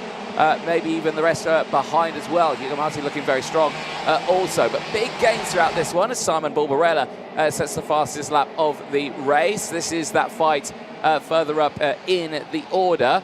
But still, Toby Gale looking strong here now. Toby Gale's actually had a really good weekend here, 11th to the 5th after starting P11 over the course of the qualifying heat. So still some good results, and he's seeing it again in this one. Another P5 at the moment on a 6th place gain. The driver from Thailand certainly putting in the work here today and earlier on yesterday in the weekend. Over the line we go. Still Ramikers clear from the group of 4 behind. Kamiab, Marsh, Krutelov and Gale. Still very close in one group. Halfway through this qualifying heat, lap number 5 out of 13. And the battle raging with the DPK machine of Scott Marsh chasing Ulrike Flynn, Roman Kamiab. Let's see what the young Brits will be able to do, because they have the pressure both of Lev Krutelov, the Ukrainian driver, running inside. There he goes, taking the energy machine up another place in third. Beautifully made in turn number 7 for Krutelov, and that puts Scott Marsh in the close of Toby Gale at the wheel of the Birel Art. Easy look classification as it looks now, with a full second advantage. Thibaut Ramakers would make it 3 out of 3. As run the inside in the last turn goes Lev Krutelov. No, it was Jedish Toby Gale. I'll get this right. Toby Gale in front of Scott Marsh, dropping another place down to P6 as Pezel is coming back at him. 5 and 6 respectively. Botaro down in 7. Barleisen, Budarella, Lopez, Hakkinen. As other drivers keep coming down the order, I'm afraid. Some of them are climbing. Sebastian Minz, 12 places gained, is currently in P15. As Hugo Marti climbing the field as well, 9 positions gained. So some of them being able to maximize the performance out there. As Mariano Lopez is the 352 currently in P10. Ella Hakkinen just got overtaken. Dear. Oh, 2 drivers coming together. Overtaken and taken out. Hakkinen and Svan are out together there. That is at turn number 9 on the circuit. Hakkinen out of the race with Vilma Svan tumbling out, and that is a huge, huge shame for them, especially with them both actually gaining good place in the early stages. Marsh down the inside once again of Gale. The 2 switching places. They don't want to do that too many times. Peschel is just behind. Indra Peschel on that Tony Kart machine from Czechia, still trying to pile on that pressure as the battle's still happening just in the background there as well. I think that might have been Dean Pedersen getting past Oscar Gallin there, so we'll keep a close eye on that progression there as well. I think was the MP there, Karl Luthard, just getting past as well. So we'll keep a close eye on that progression as Sebastian Minz is going to see a 5-second time penalty for causing a collision, and that is not going to be well received from him. He is currently in 13th place on a 14 place gained. Maybe one of those 14 places may have been a bit too harsh. Yeah, that's unfortunate for him. One of the biggest climbers, if not, yes, the biggest climbers out of the field, but at a price. Boris Leisen, the fastest in this race so far, currently P7, battling with the CRG driver, Davide Botaro. Just made his way past, as you can see now, behind the fusion of Mariano Lopez and Simon Barbarella at the wheel of the Tony Kart by Roll Racing. We are currently in 9th and 10th on the edge of that upper part of the classification. At the 307 on picture. This is Lev Krholov on Roman Kamiab still. The battle is raging for second place, split by just 0.3 of a second. And looking at the gap with the leader, Thibaut Ramakers, with less than 5 laps to go before the checkered flag for now. Well, still around a second, so it seems to me that Thibaut has been really pushing forward to try to extend that gap, but in control mode by the look of it, so the gap has not been, extended to an extent, to a distance where the race is done and dusted just for now, even though the pace are very much similar between the last two. Yeah, within the same tenth of a second between Thibaut Ramakers and Roman Kamiab, so that shall be quite a difficult challenge for the British in second to decrease the gap on the Belgian, especially with the pressure of Krholov just behind. But those three still very close on track with Scott Marsh at the wheel of the DPK machine. Might have spotted some colors from the Aston Martin Racing Academy by El Signore Fernando Alonso, as the liveries of the DPKs are mixing the green, the racing green from Britain, with the blue and yellow from Spain. Always nice to see those new partnership coming along in karting. Let's see if Scott Marsh is putting the pressure on Krholov right now, as Svan is being investigated for a collision. And as I say that, running inside at the far side of the track in turn number 7. There we go, Scott Marsh and Krholov. Yeah, that was smart from Marsh. He saw that Krholov went wide out of the corner previous to that one. Knew he was going to be a little bit weaker going into it with a bit of dirt on the tyres. That was a perfect reading of the race there from Scott Marsh, and claims that position away from Krholov. That does open up the gap to Kamiab though. With that, but sure, there's a couple of laps left in this race. They'll be able to close in. We'll have to wait and see what happens. Toby Gale still holding firm in P6 though. Boris Lyson just behind. Might have to start worrying about Boris Lyson in this one, might Toby Gale. He had a spell of setting the fastest laps of the race earlier on. He first got past Davide Batara earlier on, then he got past Peschel. Now he is closing in on the likes of Toby Gale just behind, and quite a significant rate there. Look at this now, he's all over that rear bumper as they head in towards turn number 9. No lunges just yet, but something tells me we might see one very, very soon. Yeah, and they won't have much time to try to switch those positions. The checker flag is getting near now. Lap number 11 about to be completed by Thibaut Ramakers, as the World Racing is still in the picture. 3:19.329 further back of Simon Burbarella. Mariano Lopez just in front. Look at the battles there. Penultimate lap it is. On into the turn number 1. Still for second between the leaders. Kamiab, Marsh, Krholov into turn number 4. And look at them jumping over the crest, the 227 of Roman Kamiab. Scott Marsh on this tail. Coming back at him all the way down to turn number 7. With the pressure of Krholov, and further back as well, Toby Gale and Boris Lyson still caught up together. This is a battle for P5. Run inside, there goes Lyson. Beautifully made. Oh, there wasn't much space between the Pilat machine and the side of the track. Not even clipping the curb, but Boris Lyson at the wheel of the Kyrgyzstan Motorsport machine just made his way past, in need of strong results, as we said, after yesterday's misfortune, and the result he lost on green carpet afterwards. So he will be certainly chasing the stronger results he can get his hands on.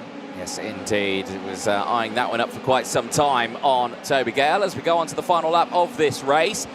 Still in control though, as oh dear, this is closing quite nicely. Kamiab is going to have to fight for this second place here from Scott Marsh. Scott Marsh, who's looking to try and gain these good results. He's not out of P2 yet, he's not out of top 3 yet, but that move down the inside has cost him dearly, as Krholov is back on the attack.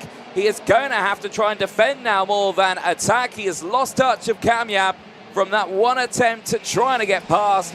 It has not worked out for him, and now Ramakers will hold on to that lead. Kamiab will take second. Who will hold on to third? It will be Scott Marsh over the line, but Ramakers takes the win. That's 3 out of 3, 150 points. He is going into his second half of the weekend now with a very strong points lead.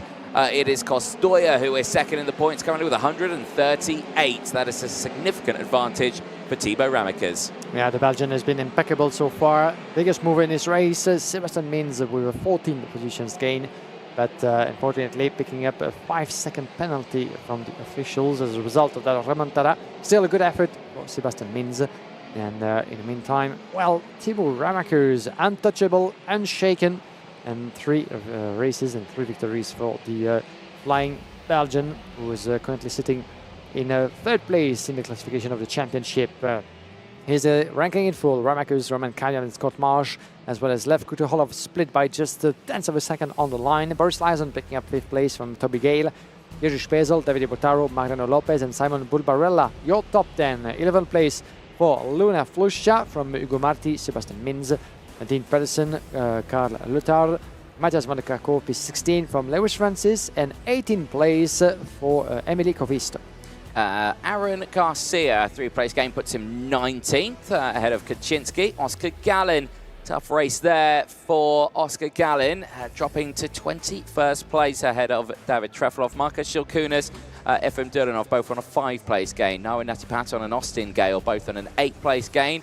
And Roberto Renderos finishing in 27th on a 4-place gain. Zhao Zijun and Alexander Dahlstrom, the top 29 from Henrikas Klepikas and Radek Vavra, who rounds out the 31 finishes in that one retirement. Ella Hakkinen, Svan and Bralic out of the race. This is the highlights from it, and well, at the start, no drama whatsoever for Ramakas, Lopez or Kamyab. They all had that inside row, and they were able to go 1st, 2nd and 3rd. This was a start looking backwards from Lopez, and you can see how he was trying to take that wider entry in towards turn 1, carry the speed through the corner. That did risk Kamyab going for a move down the inside, not able to do so though until later on in the first opening laps. At the same time, Scott Marsh was making his moves on Davide Botaro, as those 2 Brits would later start fighting for 2nd and 3rd. Botaro in the early stages, really strong start for Davide Botaro. From 9th on the grid, was up there in P4 right at the get-go. Did, though, have to fall back at that point, and at the end, Davide Botaro still had a place gain, but finished in P8. Yeah, a strong result from the CRJ driver, battling his way through as well. Certainly would have hoped for better in the end, but still something to take back home with Mariano Lopez being chased at some point in the race. On lap number 4, he would finish all the way down in P9 after battling at the forefront. As behind, there was the moment, a beautiful overtaking maneuver on one of the fusions further back that lost momentum as a result behind Mariano Lopez. As at some point, I think it was indeed Hala Hakkinen was being overtaken there before DNF. As run the inside, the 319 of Toby Gale making his way past one of the energies, and at the moment of Hala Hakkinen having to DNF with Vilmos Van and Jason Bralic, the 3 drivers that we lost into this qualifying heat, as the battles kept on raging into turn number 7 on the inside, with the energy course of Lev Kutuholov being overtaken by Scott Marsh on the inside. I was coming to the later stage of that race. Scott Marsh would be securing 3rd place as a result of that move, as the battles still raging further back with one of the barrels at the back end of the classification, with one of the IPKs of David Trefilov only 22nd at the checkered flag. But the first one to cross the line will be once again Thibaut Ramaker's 3 races, 3 victories for the young Belgian champion. Roman Kamyab in 2nd and Scott Marsh in 3rd. Very strong performance from them. Juniors coming back onto the circuit in just a moment with qualifying heat A versus D on track. This will see some of the drivers fastest from time qualifying, which does include the young Briton Evan Purcell, who had a very strong day yesterday, a P6 and a win on the boards after polling it in time qualifying. Evan Purcell certainly going to be one to keep an eye on in this race, as we caught up with him after time qualifying. Evan Purcell, well done to you. This is a good way to start the weekend here in Kristianstad in Champions of the Future. Qualifying paying off so far. How did it feel out there on track? It wasn't an easy qualifying with all the people rolling in front, but I made it happen, and I'm pole now, so hopefully we can get a win this weekend, because I've been waiting for it. The amount of purple sectors I've had is just amazing, so hopefully this weekend we can get the job done and win. Kristianstad is an interesting layout. Have you spotted some interesting opportunities for later in the racing? Yeah, 100%. The first corner is probably one of the hardest corners, but I really like the track. I think it's going to be hard to race around, so the best racer will win. Fantastic. Best of luck to you. Yes, thank you. Good to chat there too, Evan Purcell. A great result for him at the end of time qualifying. Really strong performance for him, and we'll wait to see what happens over the course of this one. But he's not alone on the front row of that grid. He's joined by someone who has had a very strong start to his weekend. He joins him on that front row of the grid, Emiliano Hernandez of Mexico there on the DPK karting machine. He has had a win and a third yesterday. He is very high up in the points and certainly one to keep an eye on at the front of this grid. They will have Mark Pilipenko and Mateo Rivals on that second row as well. They as well have also had some pretty decent results. In fact, both of them have had the same results, P4 and a P6 in their first races respectively. This is the first time they will race together though. So let's see what happens as, oh dear me, that is drama in the background. Now that, unfortunately, I think was Daniel Miron's mechanic, just getting run over from Martin Bertolacini there. And well, that is a big shame. And thankfully, Martin Bertolacini is okay, and he's got started, but that's a suboptimal way of starting your race. So let's see the grid, though. Evan Purcell and Emiliano Hernandez on row number 1, Mark Pilipenko and Mateo Rivals on row 2, Daniel Miron and Henry Domain go from row number 3. Row 4, we'll see Martin Bertolacini, thankfully just the driver and no mechanic on board. John Lasser joining him alongside. Valerio Villapiana, great day yesterday in that first race, up to P2 and a P8, but that was after a penalty. He starts it on the 5th row of the grid with Enia Pizzuto alongside.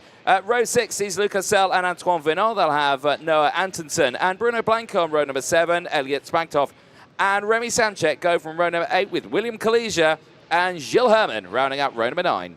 Row number 10, we have Angelina Simons-Torres, Dan Halleman. Row 11, Victor Stalmach and Tony Cacciaferro. Row number 12, Gregory Callas and Samuel Ogon. Row number 13, Max Lacroix and Olivier Rossini. Row number 14, Frederic Flood Eggebretsen and Marcel Zapla. Row 15, we'll see Libor Vlasak and Christian Alexander Rost. And at the back end of the grid, on row 16, Diego Perez Gonzalez, Levin Barbier from Belgium. Then we have William Kim and Giacomo Gusto running up the top 17 grids line, the top 34. And Giacomo Gusto, again, not here, I'm being told. So 33 drivers on the grid as we are getting ourselves ready. The drivers as well, putting some temperature into those Maxxis tires, as same as for the OK. 1.5 set of slicks to be playing with from qualifying to the superheat. And let's see again what happened with it's the mechanic. Daniel Miron's mechanic. He's trying to get out the way, and unfortunately, oh dear me, for Martin Bertolacini. Okay as well. Yeah, a face full of DPK mechanics, well, backside there, but thankfully he's okay. And thankfully, you know, DPK man says, sorry, I'll start you. And he's got him going again. So it's all good on that front. Good lad. Right, here we go then into the tram lines. Are we racing? Lights are out. We are racing. Down into turn 1. Solid start, but it's a better start for Mark Pilipenko. Straight away into the lead ahead of Evan Purcell. Purcell trying to take the wide entry. And that has scuppered him just a little bit as there's a bit of pandemonium in the background there. Some drivers going wide at the exit of the chicane. We'll find out who they are in a moment. Possibly Enia Pizzuto, who had a moment, maybe even Collision, possibly Angelina Simmons and the DPK, who I think had that moment there. So we'll see how they progress on as down the inside. That's a big lunge there. From, is that one of the victory lanes, or is that a Koski? It's a Koski that's going through. And that, I think, possibly, once again, is that Valerio Villapiana, who's had brilliant starts so far this weekend. Yeah, and it is indeed an Italian fantastic start and getaway for Villapiana. Is wanting to get his result in the bag because he lost a win yesterday due to a penalty, unfortunately for him. 1 lap completed, Pilipenko climbing to first in front of Valerio Villapiana, then Daniel Miron down in third, Lucas Sels, Martin Bertolacini, Evan Purcell all the way down in P6, the rookie from Paul Seder.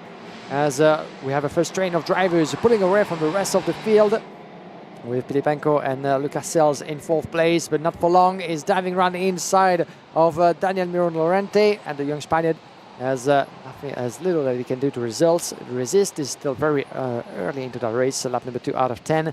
Plenty of time to switch those positions. As you can see, the evolution of the classification with Daniel Miron climbing up to 3rd place as for now. But at the condition that he stays where he is, or maybe he do even better as a switch for the lead. Via Piana. Oh, what a good breakfast he's had this morning, the young Italian. Again, showing some great pace at the wheel of the Kuski machine. Up into the lead with Pilipenko right on his tail. Yeah, Via Piana now actually steps up to 3rd in the intermediate classification. So that is a very good overtake there. Now sits only 3 points behind Noah Baglin in that intermediate classification. With the lead of this fight, but can he maintain that one? I don't think he can. Pilipenko back down the inside, but he runs wide and now clips the curb. Lucas Sell will try and get involved. Lucas Sell now looks to the inside. He's going to bring Daniel Miron for company as well, but Pilipenko takes the optimal line and holds on to 2nd place for the time being. But Lucas Sell, who's on an 8th place gain, the same as Via Piana, will be trying to get up into 2nd place. Tucks in to the slipstream, down the 185-meter start-finish straight in towards the flat-out turn 1.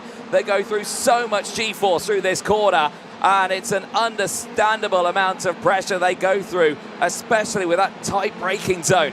Down the hill in towards turn number 4. They climb back uphill now in towards turn 6.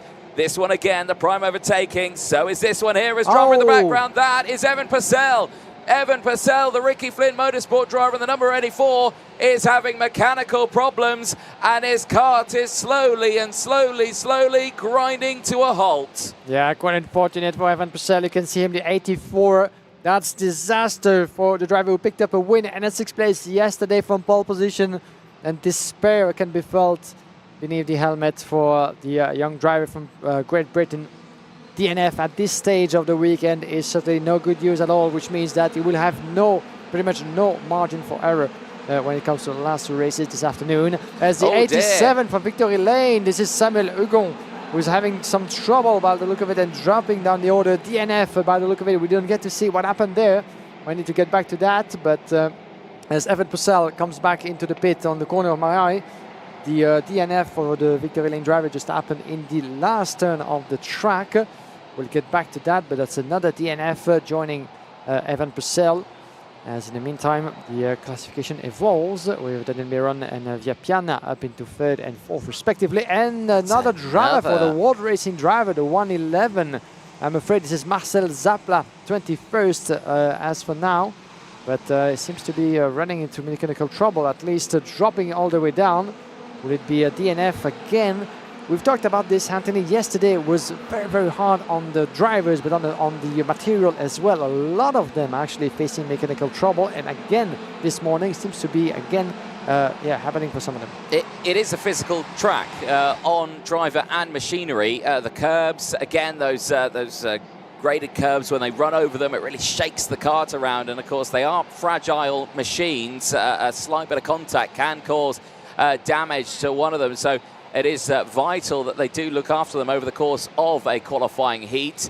A lot can happen in those 10 laps, but right now still looking firm and fierce, and can confirm that the 111 now of Marcel Zapla is out of the race and will go no further. Eyes on this one though, still beautiful liveries that we see now and then. Of course, the Aston Martin Aramco green liveried colours there of Daniel Miron.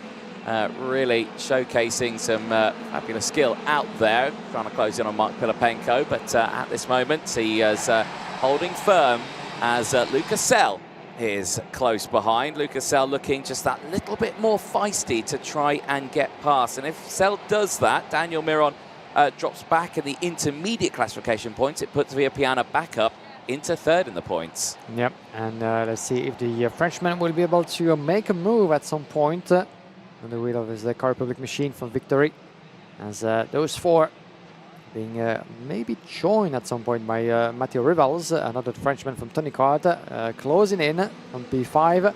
as number 98, this is Gilles Herman, is being warned. Warning flag, unfortunately, as we keep a close watch on the battle for second place between Marc Filipenko, Daniel Miron, and Lucas Sels just further back behind. 0.6 of a second between Viapiana and Filipenko. Filipenko in certainly the most difficult positions, having to keep a close watch on the leader while defending against not one but 3 drivers just behind almost. As Miron goes on the inside, goes on the attack into turn number 6, and he just makes his way past, leaving the door slight open, but Lucas Sels wasn't close enough or didn't dare actually diving, running inside or on the outside as well. At some point, he's being stuck, but there's a response from Filipenko, as Marc Filipenko and Daniel Miron side by side on the way to turn number 1, but the Fusion driver has the upper edge on the way to the chicane, and watch out for the breaking point in turn number 4. Yeah, indeed, this is going to be Lunge City in towards turn 4, but oh no one this time going for it. They stay behind, thinking better of it, maybe into this next one here, turn 7. We've seen lunges galore here. We're going to see some more right now. Down the inside, Lucas Sell goes through, Matteo Rivals goes through as well. Jarlis Sayer, who missed the grid yesterday in his second qualifying heat, back out on the circuit and is on a charge here. Now holding on to 6th place on a 2-place gain. Can he get some more here with Rivals and everyone closing in? Now that they've changed around and Motor's going backwards as Matteo Rivals takes that move and position away. What does that do to Viapiana? It puts him back up into 3rd in the intermediate classification as he leads now by 1.4 seconds onto the final lap of this race. It is Rivals, Sell, Miron and Sayer all in position here, fighting for the last spot in that top 3. Final lap it is, and it's getting feisty ever before. Watch out on the way to turn number 7. One of the farthest point from where we can see them here. But as for now, William Calleja the fastest in this race. We almost forgot about William Calleja, the current leader of the championship, would you believe, but he's nowhere to be seen. All the way down in P16 so far this weekend. Very difficult qualifying, as Angelina Simmons is under investigation for causing a collision. We'll get back to that. But Daniel Miron is being pushed towards the last few meters of the race. A checkered flag for Valerio Viapiana. Marc Filipenko 2nd, and for the finish between Lucas Sels, Daniel Miron and Jarlas Sayer 5th and 6th respectively, split by just 1/10 of a second on the line, with Henri Domain and Jarlas Sayer coming very close behind. 1 full 10th of a second between Jarlas Sayer and Henri Domain on the line. But in the end, another strong demonstration from the Koski driver, Valerio Viapiana. Yesterday picked up a win, couldn't keep it due to a 5-second penalty. But this time around, I think that should be good for him, as Christian Alexander Roost was our biggest mover into this race, with a total, if I can see back, 11 places gained. Yes, indeed, 11 places up to P19 for the driver from Fusion Motorsport. Here's the classification in full. Valerio Viapiana, Marc Filipenko, split by 1.4 seconds from Matteo Rivals, Lucas Sels, Daniel Miron and Jarlas Sayer, as well as Henri Domain, P7 on the line, very close. Martin Bertolaccini, P8 from Emiliano Hernandez, and Antoine Venant running at the top 10, followed by Noah Antonsen, Bruno Blanco, Victor Stalmack, Remigius Stamzic, William Calleja, Gilles Herman, Olivier Ricini, and Enea Pezzuto, P18. Indeed, P19 onwards sees Christian Alexander Rust and Tony Cacciaferro. Dan Alaman finishing in 21st place ahead of Gregor Callis. Libor Vlazak finishing in 23rd. Angelina Simmons 24th from Levin Babria. Then William Kim from Elliot Spagtoff rounds out the 27 finishes in that race. Retirements, Frederick Flood, Engebretson, Max Lacroix, Marcel Zappler, Evan Purcell, Samuel Hugon, Diego Perez, and the non-starter of Giacomo Giusto in the number 77 machine. There, though, Valerio Viapiana, solid race there. First win of the weekend for Valerio Viapiana, who had that second place earlier on. This was that drama once again at the start of that one. And yeah, thankfully, both mechanic and driver okay. And Martin Bertolaccini able to continue that race and actually having a good result there, finishing P8. Yeah, in the end, he might have started a little bit on the wrong foot, but he was able to keep going and, yeah, secure his best result so far this weekend. That was Angelina Simmons, I think, at the start of the race through that chicane. You could just see how they can get tangled up, and oh, blimey, it was actually quite a big incident there, which saw a couple of drivers going backwards. There you can see the number 36, not in a great shape there, and yeah, like we're saying, for DBK, that is Angelina Simmons certainly not having the start she wanted. Other DBK drivers, though, having a relatively decent race in this one. Daniel Miron really pushing forward in those early stages. Did finish back where he started, though, in P5. Lucas Sell, who was on a great charge on 7 places. And, of course, Valerio Villapiana right at the start of that race, able to break away. Initially didn't hold on to it for too much longer. Pilipenko back on the attack. Ran a little bit too deep, though, into the corner. So easily done. You go in for the attack, and you can't get it on the exit. And a bit of that curb on the exit just put him out of play. And that's what brought Sell and Rivals back into play. Evan Purcell. Yeah. What can we say? Mechanical Gremlins, his 6th win yesterday, puts him out of the race there as well. Samuel, who got on for victory lane, also drama out of the track at the final turn and seemingly not very happy at all. Towards the later stages of that race, Daniel Miron making his way past on Pilipenko and Matteo Rivals getting to play. Lucas Sels as well on the outside. That was the great battle that kept us on our toes until the checkered flag, as on the inside will go Pilipenko on Daniel Miron with Sels and Matteo Rivals just behind. A 4-driver battle with the Energy Corse of Jalassi watching along.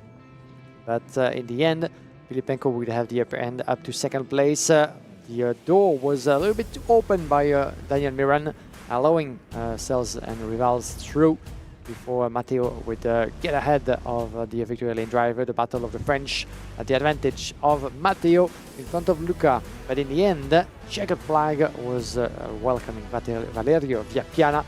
This is the 2nd time he crosses the flag first, but this should be, hopefully for him, the first win that he gets to keep after a 5-second penalty yesterday. But he seems to be, as far as we're concerned, in the pocket for Valerio Villapiana, who's, as you mentioned, very fast to climb those positions as early as lap number 1, and then from then on he was able to build on that success. So that puts him currently 3rd overall in the classification behind McCoy and Noah Baglin. But we still have, for those groups, 2 more races to go this afternoon, and this is what lays ahead.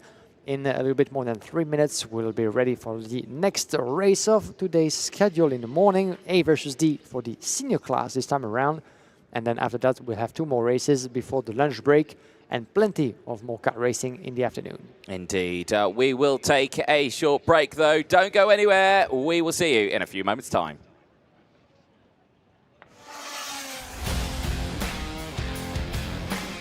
It makes life a lot easier out the track, so you don't have to worry about school and on-track performance and grades and all that sort of stuff. The school understands exactly what I'm doing. They understand, how important it is for me, and the schedule that they, cater for me is really well balanced, and I really enjoy it. It's a very fine balance between his sporting career and also his studies. He doesn't have to compromise on either. I'm very happy that Meneva has supported us through this journey. The communication is great, and yeah, I'm enjoying it. I think MVA would help a lot of other races. A lot of people come into the track and asking about it. What do you do for homeschool? Like, how does it work? And I always say, Minerva, you need to contact them and get going with them, because it's made my life so much easier. Welcome back, ladies and gentlemen, to a sunny Swedish circuit in Kristianstad at the Awesome Ring. We are racing for the Champions of the Future. Round 5 here, the championship finale, as the senior OK qualifying heat A versus D will be the next one to head out onto the circuit, which will start with our outright pole sitter from time qualifying, Kenzo Craigie. His first pole position of the 2025 season in the Champions of the Future.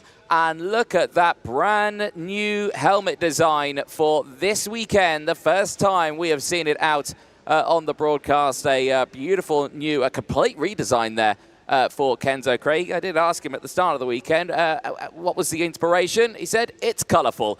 We caught up with him after time qualifying. Here's what he had to say. Kenzo Craigie, fastest in session by quite some way as well, just under 0.3 of a second. That last lap certainly came into your favour. Congratulations. Tell us, how was the track feeling for you? Yeah, we've been struggling a bit all week. The track's really turned up today, and yeah, we just got the setup right from this morning. You know, just dialing it in, and yeah, it worked out in that session. This is a fast open circuit. It's pretty demanding on a driver. Races coming up later on. How are you going to cope with the strains that you're going to go through this weekend? Yeah, it's definitely a tough circuit. You know, lots of overtaking zones, so it'll definitely be tricky for the first couple of laps. But you know, just try and stay in the fight for Sunday. Yeah. You are in that title fight, very much so. This is going to be a good start to your weekend, though, with fastest in group. Do you reckon you can hold it, though? Do you reckon the track's got a bit more in it?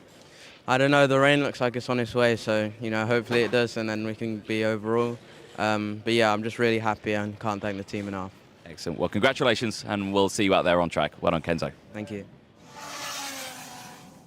And he wasn't wrong about that rain squeezing in qualifying. There was some spots of rain which did hamper some of the drivers in the second of those groups. So very crucial to see. Right, there is a couple of American drivers. Michael McGoy in the juniors, and he is joined by one of the Waltz. Now, forgive me, it's either Drew or Devin. I don't know. They are near identical with their names as well as themselves as well. Right, field makes its way out onto the circuit.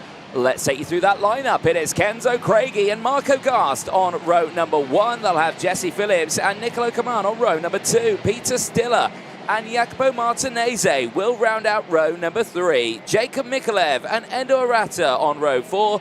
We'll have Vladimir Vanikov and Kenneth Fairhand locking out row number 5. Noah Wolf and Leo Nilsson on row 6.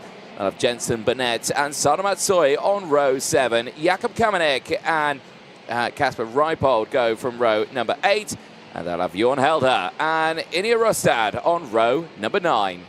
On row number 10, Clara Kowalczyk and Zach Green. Row 11, Thomas Pradier and Clovis Nugorade. Senna Meunier and Yuri Betsika on row number 12. Row number 13, Makar Savelev and Xavier Rekal. Filippo Sala and Amin Kara Osman on row number 14. Then we have on row 15 François Cardal and William Scarborough. Row number 16 Maximo Tovigino and Franciszek Sikielski. Yebaison and Matheus Gonzalez on row number 17, and Elias Hagen at the back end of the grid. A total of 35 drivers that we have here on this grid. 13 laps to go to for the OK senior class. There's the mechanic stand, brand new this season for them. It's a bit thin though, and all these mechanics, they all want the best spots on that one. And right at the end there, they're all like, no, you stay there, I'll get it. Seemingly, they're not squabbling anymore. And as well, they're joined not only by mechanics, but drivers as well up there. We'll keep a close eye on some of the racing that is happening.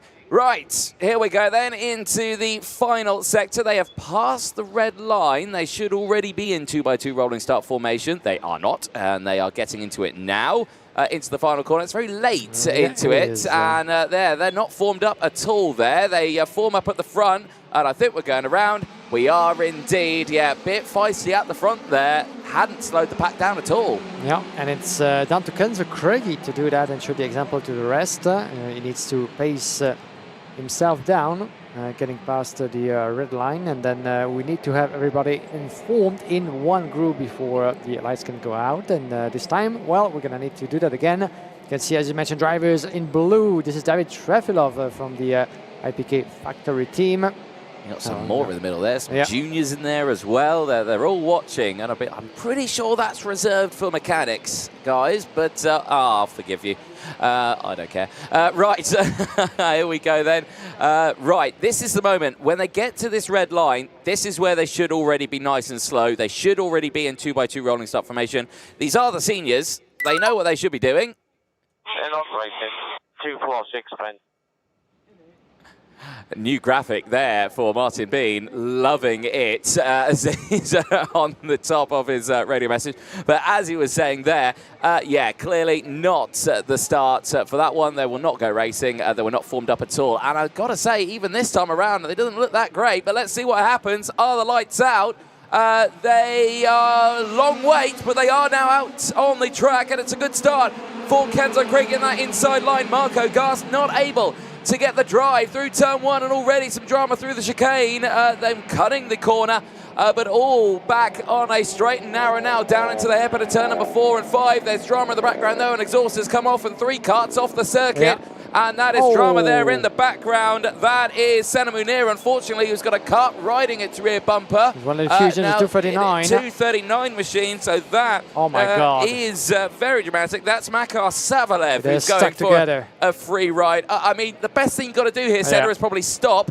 There you go, you've done it, but now your exhaust is broken, and unfortunately, lad, I think you're going to be out of this race. Yeah, the VDK is in trouble by the look of it, and they couldn't go around one full lap in that position. They got tangled, but now they're free, and one of them is being stuck, unfortunately, for Senna Meunier, the Belgian driver. That means the race already done before he even got started properly. Such a shame, as Clevis Nugarade starting procedure infringement. Certainly 2 or more wheels outside of the corridors before the lights going out. It remains to be seen. And now, getting back onto the racing properly, Kenzo Krieg, 4/10 of a second now in front of his rivals. One of the VTKs was Peter Stiller, getting ahead of Vladimir Ivanikov for P4. Watch out for Peter Stiller. He picked up a P3 finish yesterday. Was very fast after difficult conditions. Put him into a difficult positions as well. Oh, and a big coming together outside of your screens, just on the on the exit of turn number 9. That is. Look at that. We have up to 4 drivers coming together. Big pile up there, and yellow flags. I think that's Kara Kowalczyk, Pradir there as well. Possibly even Inia Rostad and Filippo Sala. I think they've all got involved in that incident. They were all fighting in and around the mid-pack, and they have tumbled down to the back of the field. Now that is a big, big shame for them, as the racing does continue. But, of course, local yellows out. Great work from the marshals, as Noah Wolf is under a bit of an attack here from the drivers around him. This is Vladimir Ivanikov, who's now trying to gain one, has lost 2, as Jensen Burnett has sent it down the inside. And now he's going to have the pressure of Jacopo Martinez, Karim Ferhan, Gast, Kuman and Endo, who are all closing in just behind. The battle still very, very close in the middle of that field. And this race is only getting started. As run inside, it goes the Chetera Racing of Jacopo Martinez on Jensen Burnett, battling for P7. Wolf gets to P5, Jensen Burnett being overtaken by Martinez for P6, and Vladimir Ivanikov tumbling down in P8. And in the meantime, the gap is still the same between the 2 leaders, Kenzo Krieg and Jesse Phillips. We're going to keep a good watch on that as well. Further back with the driver in third. This is one of the KR, Jacob Mikalev. And Peter Stiller in a little bit of a trouble. Where is Peter Stiller? Still on our screens in P4. He's P4, yeah. Yeah, still there. And I'm just noting there on Vladimir Ivanikov's machine, it's not... it's not too dramatic, but that's just basically the overflow cup that's come, it's detached and now is flailing away in the breeze, and I probably suspect won't last too much longer, especially if it keeps clipping the rear wheel. Yeah, and I wonder what the officials will make out of it. Nothing. It's to be seen, but okay, I'll take your word for it. Well, that's my opinion on it. Nothing. I don't think they'll do anything with that. Hopefully wins the ticket flag. That's he'll race on for him, but you can never know. Kenzo Krieg, the fastest lap, and and the 264 as we're just mentioning. Vladimir Ivanikov. So what's happened there? Now, is that an engine seizure? Because he was absolutely, fine there, and then he's all spat out of the side of the circuit. So we'll have to wait and see what has happened to that one. So Wolf's into position. This is Martinez, Karim Ferhan, Marco Gast, Kuman, Kamenek, Endo, Nilsson, Clovis Nugarade, Helder and Kadal all fighting away. That's one large old group there. Lillian Scarborough's there, and Zach Green, all in the middle of that pack. That is down the inside. The Koski, Marco Gast on Karim Ferhan, and he steps up to the lead of that group. Jacopo Martinez, though, just a little further ahead up the road. What happened to Vladimir Ivanikov? Well, that is his overflow can that's flailing away. Exit of the corner. All is fine. Goes in. no one around him, and then all of a sudden, lock Boom. up, round. That's an engine seizure there. That engine, no bueno, out of the race. Yeah, that was a close call actually, with the rest of the drivers just behind who could all avoid him at the last second. We could have had another pile-up there intended before, but thankfully everybody got away apart from the Pirelli driver Vladimir Ivanikov. Now, back into the racing as 270 from Fusion Motorsport. Nikola Kuman being chased and surrounded by Kanafiran and Jakub Kamenik. This battle for P8, 9 and 10 respectively. Look at that train of drivers, up to 10 of them in the same picture pretty much. Second part of the top 10 on lap number 7 as Kenzo Craigie, Gigi Phillips and Jacob Mikalev are still explaining themselves for the victory. There they are. Mikalev the fastest on the last lap, being chased by Jensen Burnett as Gigi Phillips as well. Peter Stiller still in the mix from that 4th place as Jensen Burnett and Noah Wolf battling for P5. You can have right now the 295. This is a little bit for the back once again of Jakub Kamenik and Arata Endo, the Japanese driver for Mold Racing, battling for what could be P10 finish. As some drivers are still unsure of what results they're going to be finishing with, as this is another lap completed. Nice special livery there for the Ward Racing Endo Arata, and beautiful stuff to see.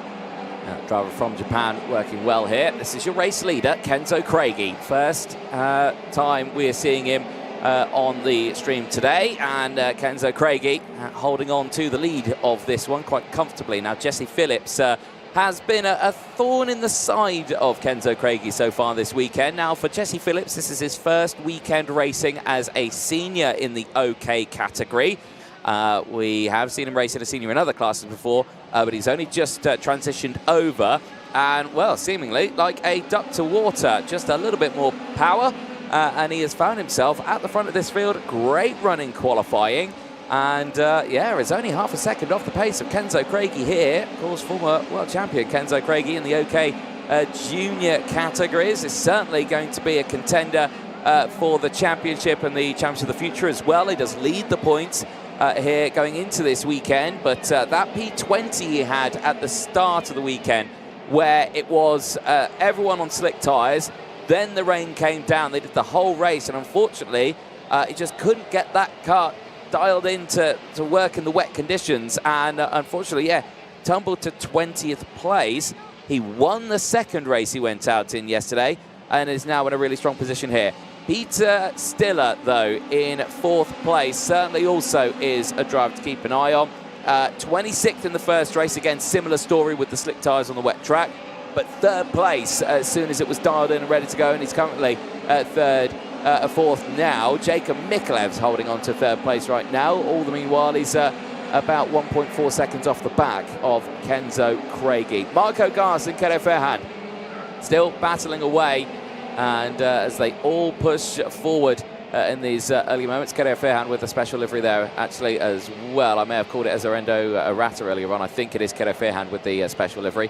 But they're fighting away. Yes, there is Endo Arata on the standard Ward Racing livery as they push through. That's it. He's in the middle of a bit of a battle here, is Endo Arata. He's got Jorn Helder in front, Leo Nilsson just behind. And that's a bit of a shame there.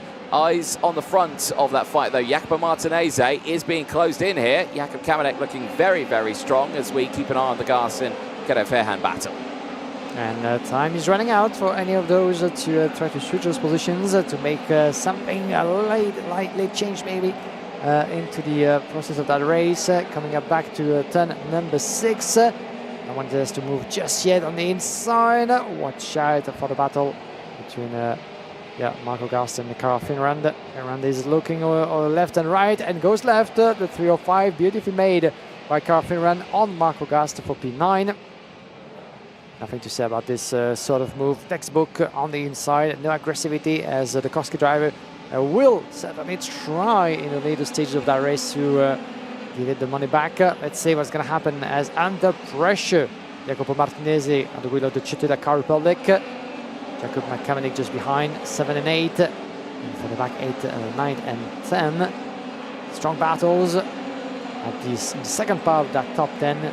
what is the penultimate lap, while the top 4-5 positions have been relatively steady for the past few laps, with Craigie Phillips still and Mikhailov on the inside, goes up the 299, 295. Kamenik beautifully made on Martinez up into 7th place. Let's see what Jacopo can do. Not the luckiest of drivers this season, earlier in the championship season as well. And let's see what he can do this time around as we get into the last lap. And look at the gap, slightly decreased by JC Phillips and Kenzo Craigie. Yeah, down to 0.3 of a second now. Phillips is slowly starting to reel in Craigie, but I don't think we're going to see an attack here at this point. I mean, these two are both very experienced drivers, both who have raced through the ranks in the form of cadet racing, the juniors, and now both into the seniors. And for these drivers, still, we'll have to wait and see what they can do. Nicola Command now setting the fastest lap of the race. He's a little further down in that order, but still a driver to watch out for. 13th place for him at this moment in time. I don't think there's going to be any charge here from Jesse Phillips. Kenzo Craigie looking for his 2nd win of the weekend. He will join Phillips 5th and 6th in the points with 118 and 117 points to their name. Jacob Mikhailov, I should say, finishes in 3rd place with a 4th-place gain ahead of Peter Stiller, Jensen Burnett. As, oh dear, drama at the end. I'm seeing Noah Wolf tumble down the order here on my screen, and I can see him out of the commentary box window. His VAR by Birrell Art Machine is broken at the side of the road, and that is a retirement right on the last lap and the last corner. That is disastrous for Noah Wolf. The rest results: Martinez at 7th from Kato Fairhand, Marco Gast in 9th from Jorn Helder, Endo Arata from Niccolo Coman, Leo Nilsson and Francois Cadal, Sada Matsui and Lillian Scarborough, Zarif Rakau rounding out the top 18. In 19th position, Kasper Rashpold in front of Amin Kara. And we have Elias Hagen, Jebeson, Francesc Sigelski, Maximo Altovigino, Matias Gonzalez, Makar Savlev, and Yuri Pesica, the last driver to see a checkered flag. The rest is out, the last one being No Wolf, just a few meters from the line.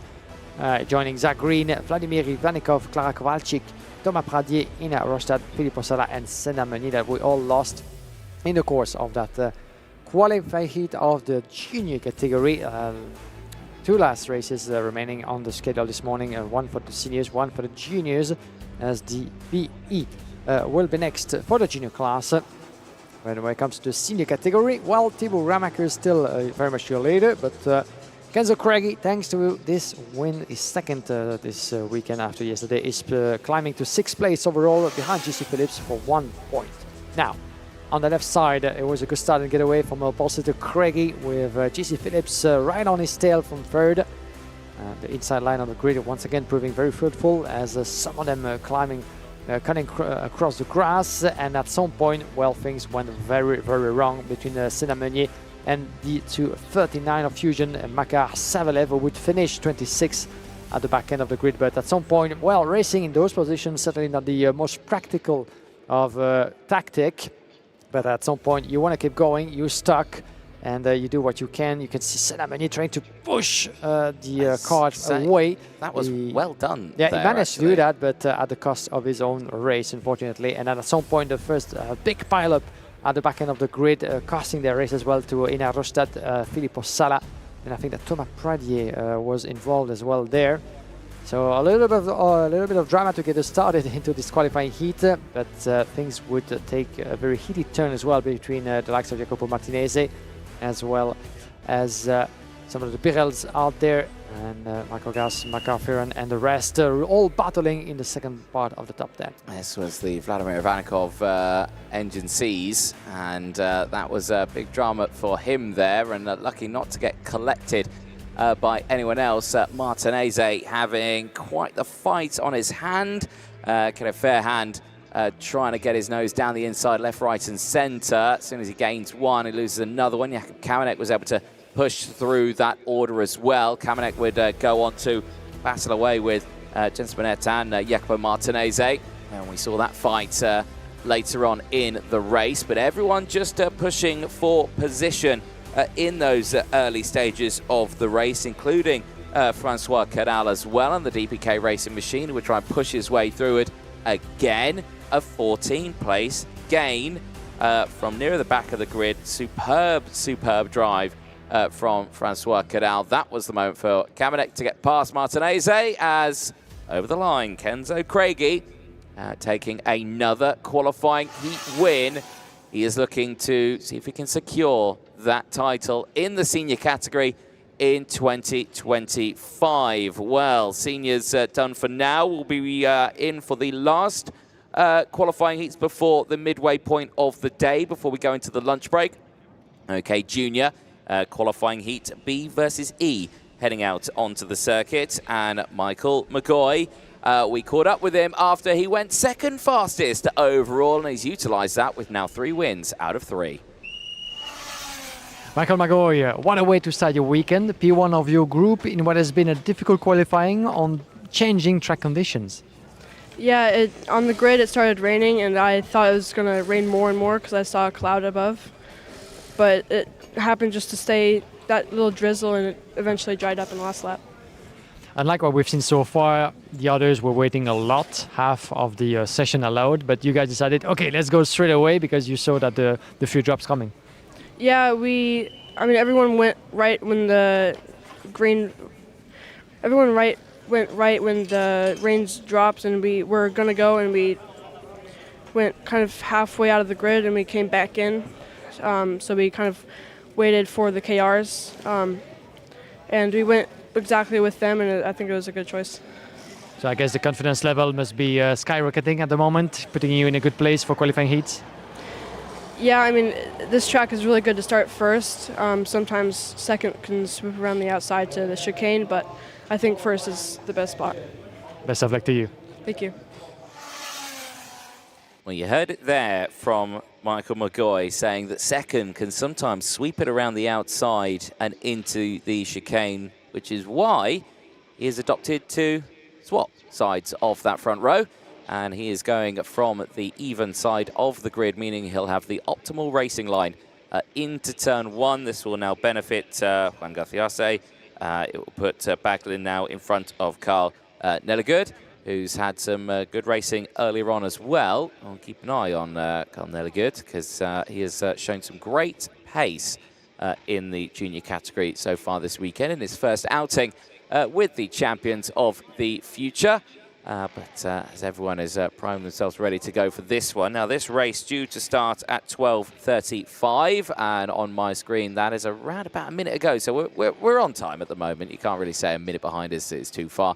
So we're on time for the field. There has been some moments where I've had some clean-up operations, and I've got to say, that baguette there on the left-hand side in that grandstand looked absolutely fantastic. You can tell it's nearing lunchtime as we go live on board with Carl Nellegud from Sweden. He'll be looking back at Andrea Manni at the start of this race. Let's take you through, though, that full starting lineup. Michael McGoy, who currently leads the intermediate classification, starts this one on the front row of the grid and is joined by Noah Baglin, but they have switched sides of the grid. Carl Nellegud and Juan Garciase go from row number 2 with Andrea Manni and Devin Waltz on row number 3.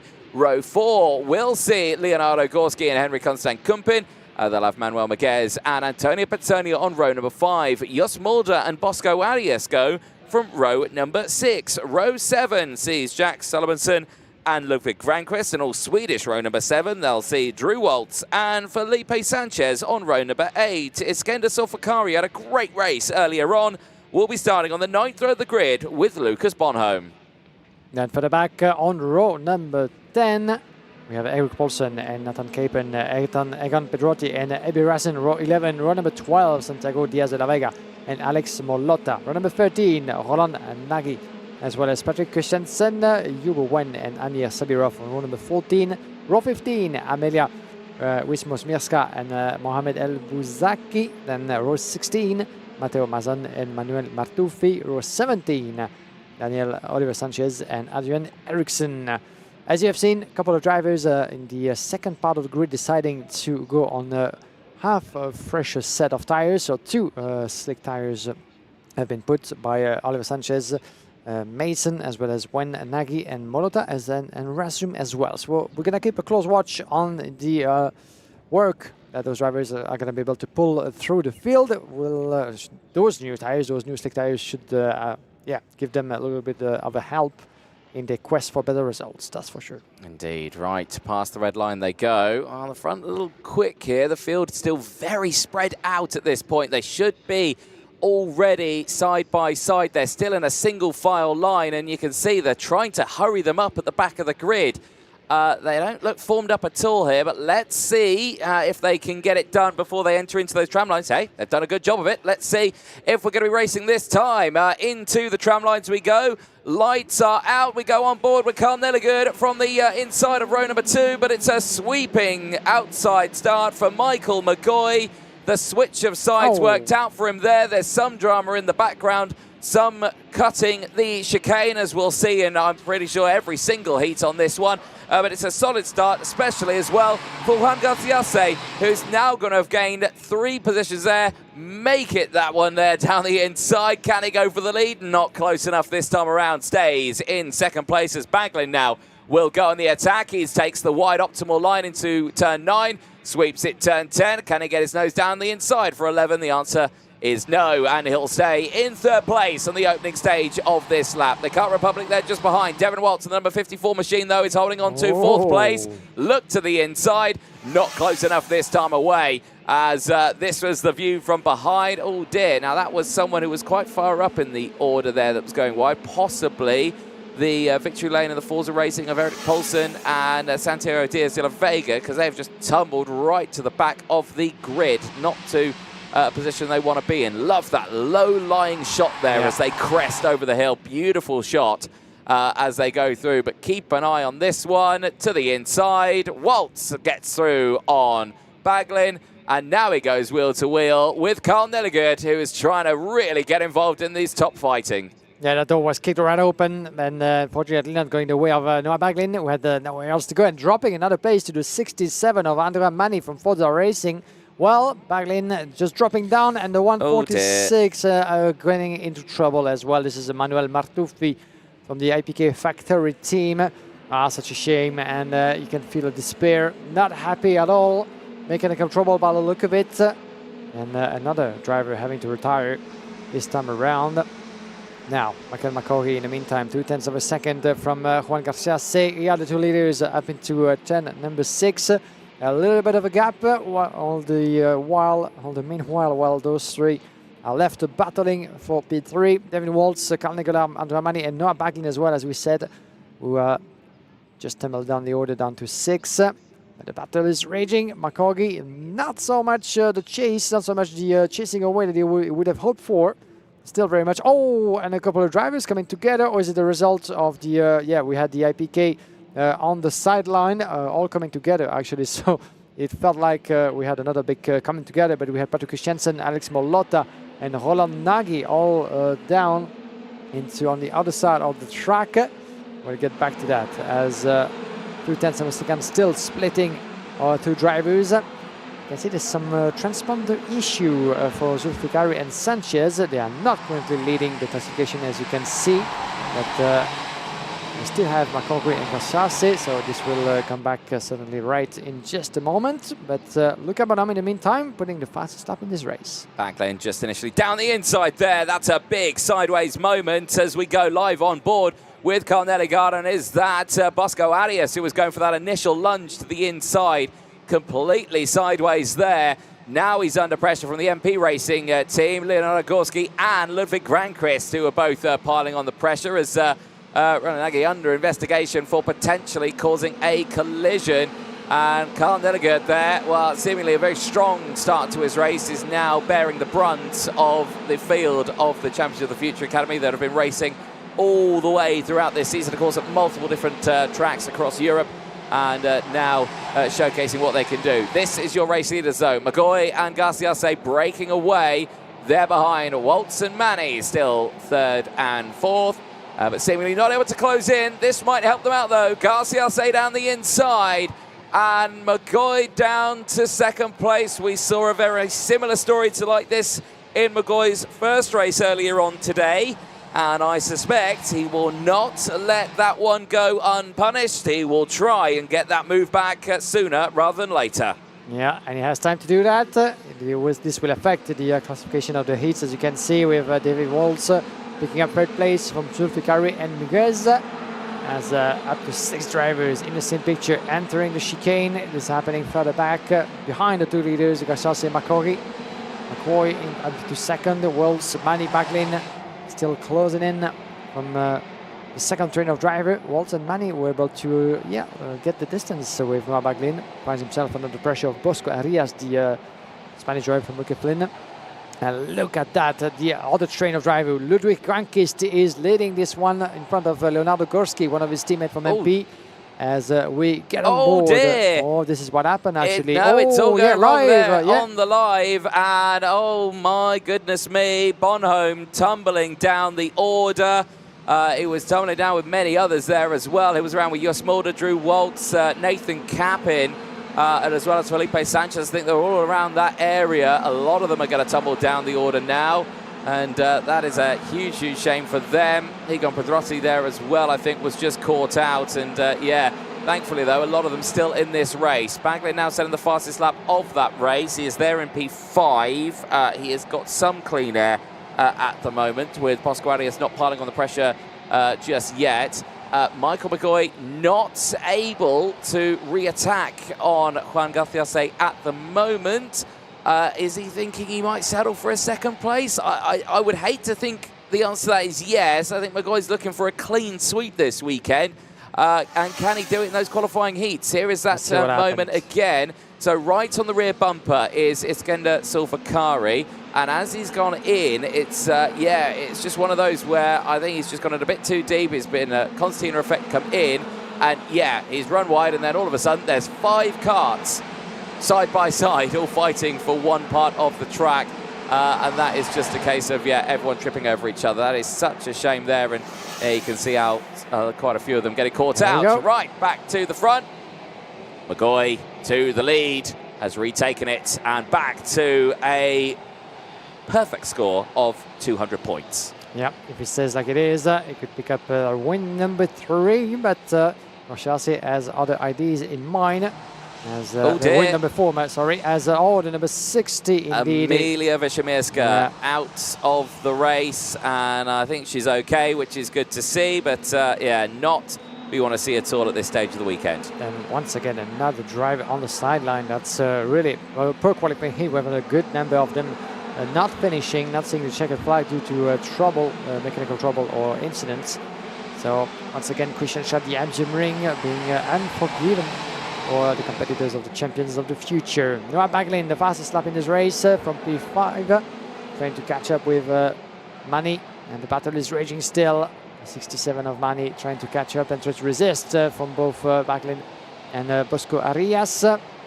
Watch out, Baglin just behind the 54 of David Waltz. Bosco Arias trying to get close up as well at the wheel of the rookie Flynn machine. It could give us a 4-driver battle as we're back here with Carl Nelegaard. Carl Nelegaard currently sitting in P9 with Ari Kostakampen. Just got overtaken by one of the MP. This is Leonardo Gorski just now, just behind. Number 87 it was.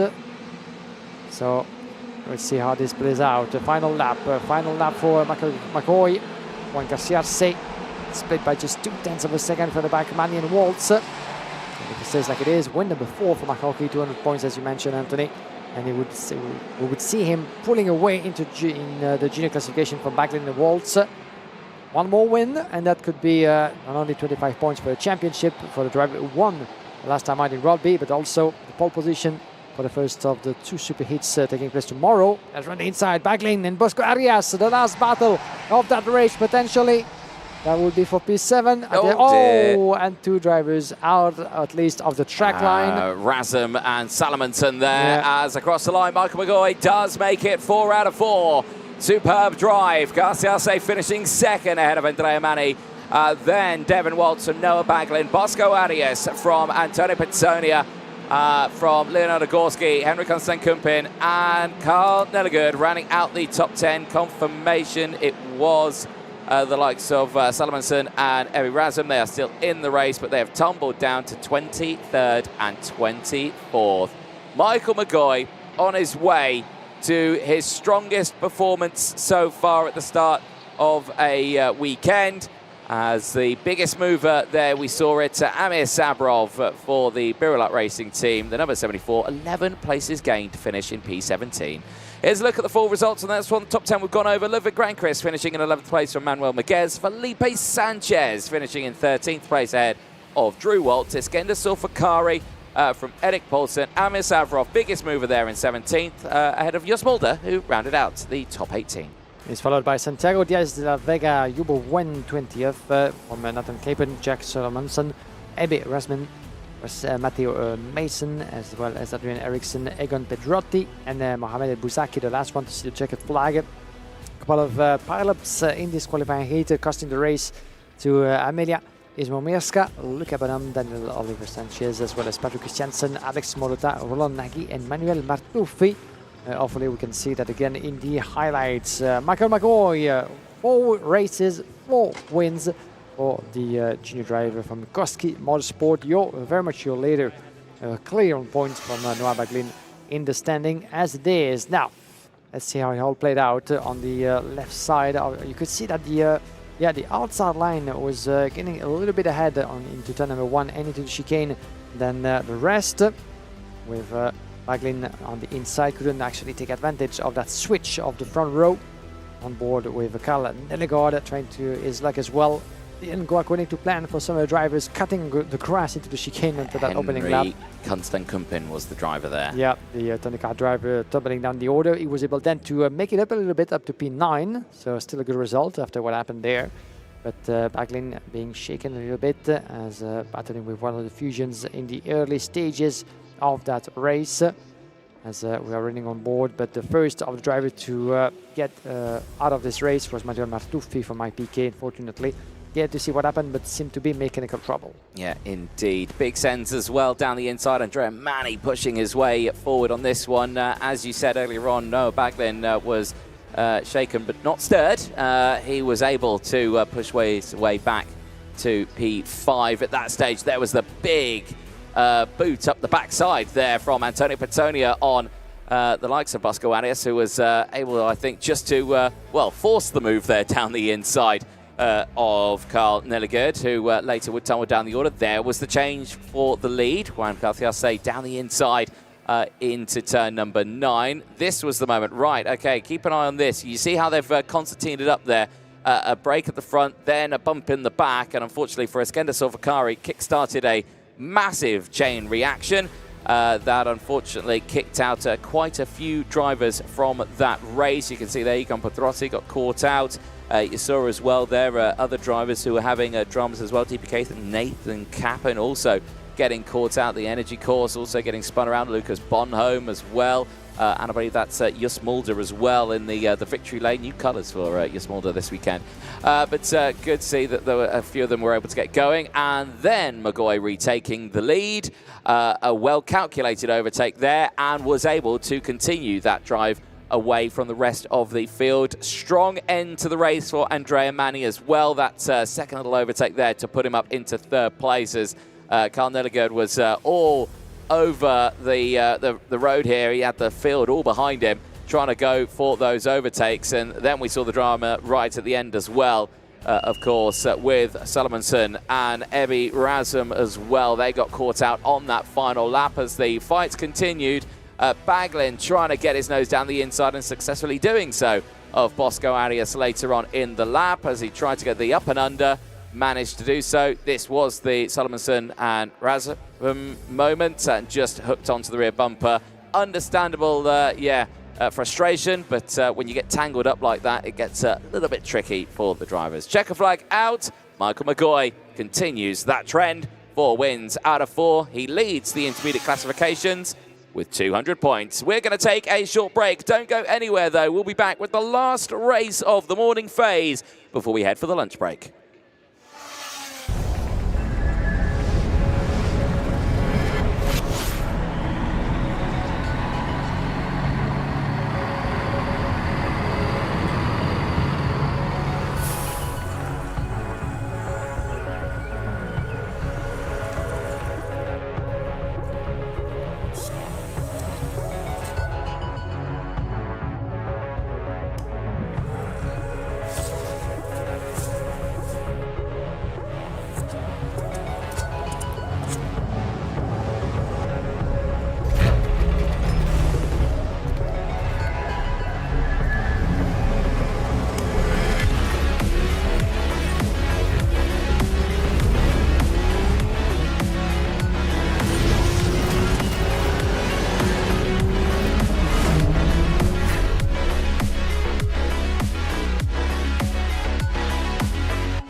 Welcome back, ladies and gentlemen, to live coverage of the Champions of the Future Round 5 here at Kristianstad, Sweden at the Awesome Ring Circuit.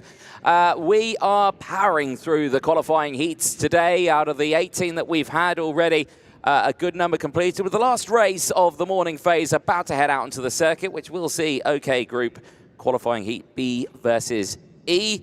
That'll be gracing its presence onto the track under the beautiful sunshine that we have here at the moment in Sweden. 19 degrees is the air temperature.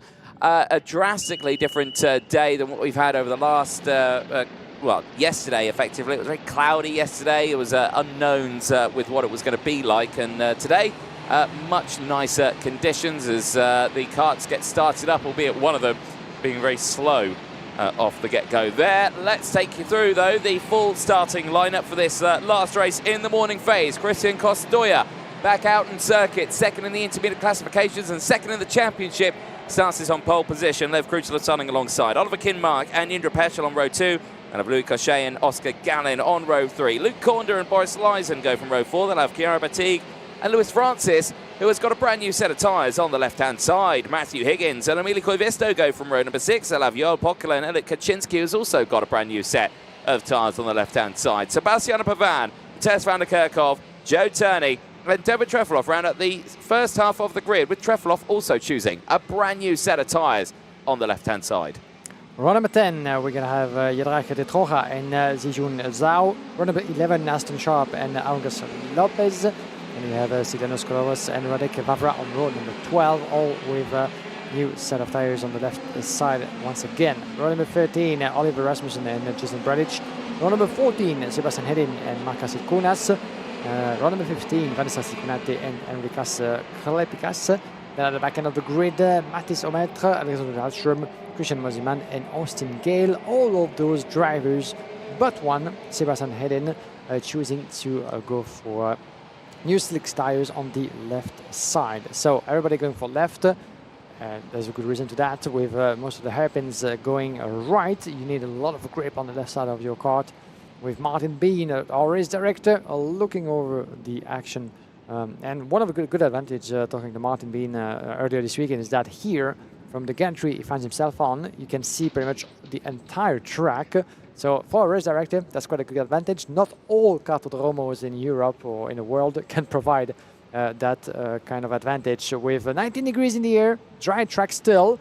That should stay the same, hopefully, fingers crossed. Yeah. As yesterday was dry for most of the afternoon, a little bit of wet conditions.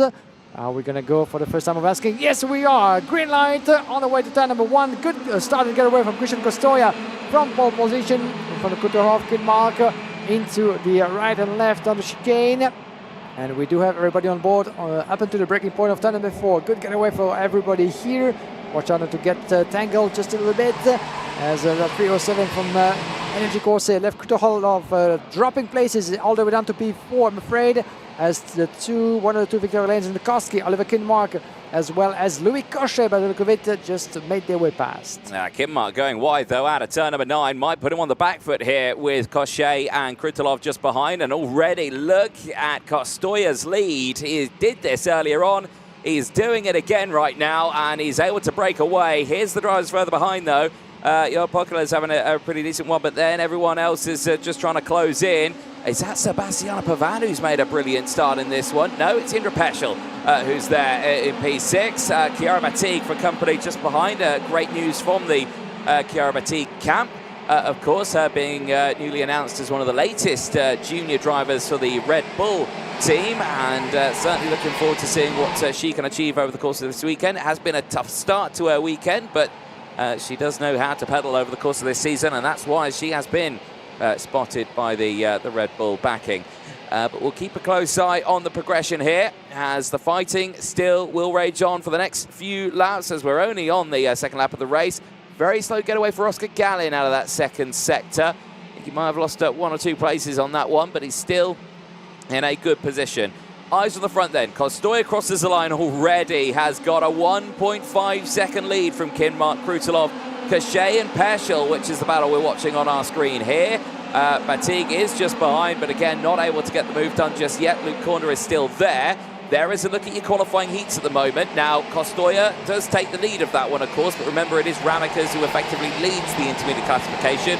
He has got 3 wins out of 3, and yes, he's just not had his 4th race yet. These guys are on their 4th race right now, which is why that has changed. Higgins, Peschel, Turney also moving up in this order as they're 9th and 12th respectively, already on a good gain and a good push throughout the field. We'll keep a close eye on that one. Here on your screen, though, still watching the Krutulov-Cochet, Peschel, Batigue, and Corner battle as it all rages on. Louis Cochet down the inside, runs wide, makes slight contact there with Lev Krutulov, who retakes the position. And there's a kind of contact on one at full speed, reaching 125 km an hour into turn number 1 at some point, but watch out from any of those wheel banging into turn number 4. Battle is raging, as you can see. Krutulov in front of Cochet, Peschel batting Luis Francis. Let's take a look back on the move. And you see Krutulov switching the line with Cochet on the left. A slight touch that was enough maybe to send the French into a spin. Was able to keep control of his Czech Republic machine. But that was a close call, not too much on the grass. Was able to keep going, but he lost another place by the look of it. Now that's one of his teammates from Victor Hélène, Karabatig, further back battling with Gigi Spriesel. And there is Francis on the back. As one of the Tonys in the middle of the pack, one of the Monster K's fighting his way through. This is a little bit further back that we see this battle happening. Oscar Gallen is having a horrid race here. He's down 19 places and into 25th as that's an outrageous move down the inside at turn number 1. Surely not, it is. Absolutely fantastic from Zhao Zijun through turn number 1. We said it yesterday, Guillaume, about how not brave we are to go for a move into every single corner. Zhao Zijun proving it can be done through turn number 1 on a full flying lap here. Absolutely tremendous. Luke Corner, though, is under immense pressure from the drivers behind. He has got Sebastiano Pavan, Boris Lysen, Joe Turney, Zhao Zijun and Van der Kerkhoff all there. Down the inside, this is Jindra Peschel on the attack. He's now got past Louis Cochet and steps up into 5th place. 3 wide in towards turn 1. Another outlandish look down the inside. Wow. My goodness me, they're coming in thick and fast now. Boris Lysen it was. That is Boris Lysen showcasing that you can maybe do it. I can also do it. Yeah, and there wasn't a lot of space for Boris Lysen to make the move stick, as there's much more here. For the 244 run inside, Lewis Francis on Krutulov. This is a battle for P3. There's Francis, the Australian, up into the top 3 of that race. Krutulov showcasing some good pace at the wheel of that energy machine. Gonna have to resist from the return of Gigi Spriesel before the back. Ricochet down in 6. Karabatig, Higgins, and we have Luc Konder and Joel Bohola running at the top 10. The former driver from Cotana Sports, driving these days from the Charles Leclerc Birala factory. As you can see now, the tires that the drivers have chose to put on. Some of them new, most of them used, but Lewis Francis is one of the contenders in the upper part of the grid that decided to go for a brand new left side on his card. He seems to be paying off. 7 places gained, to say the least. And he still has a couple of turns left on Oliver Kuhnmark, so the battle for second will be interesting. Lewis Francis deciding that it was about time in his penultimate qualifying heat. Keep in mind that in OK and in Junior, the B and E group are in the penultimate race. The last one will come much later this afternoon. The E will be in the middle of the schedule, and the Bs will actually run things up towards the end of the day. So for some of them drivers, especially the protagonists fighting at the forefront, it's now that you have to secure the result you need before that big break and letting the others do the show. Yes, indeed. Eyes on this race nearly coming to a conclusion here as we're looking at Matthew Higgins now still on a charge through the field. Qualifying didn't fully go his way. Been starting these races in 11th place, but he's certainly been pushing forward. Down the inside, another driver pushing forward. Lewis Francis, that brand new set of tyres on the left-hand side is being utilised nicely here as he gets past Oliver Kinmark, who's still on his original set. But is holding on to 3rd place as drama in the background. Stylianos Kolovos walking away with Aston Sharp. The 2 drivers are out.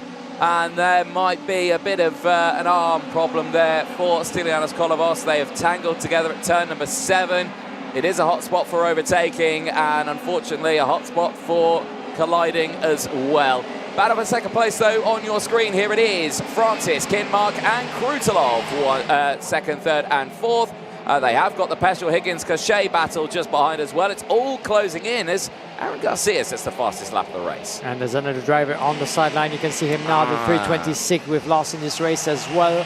Let's try to see who that is in a moment. The 326 no more into this qualifying heat, unfortunately.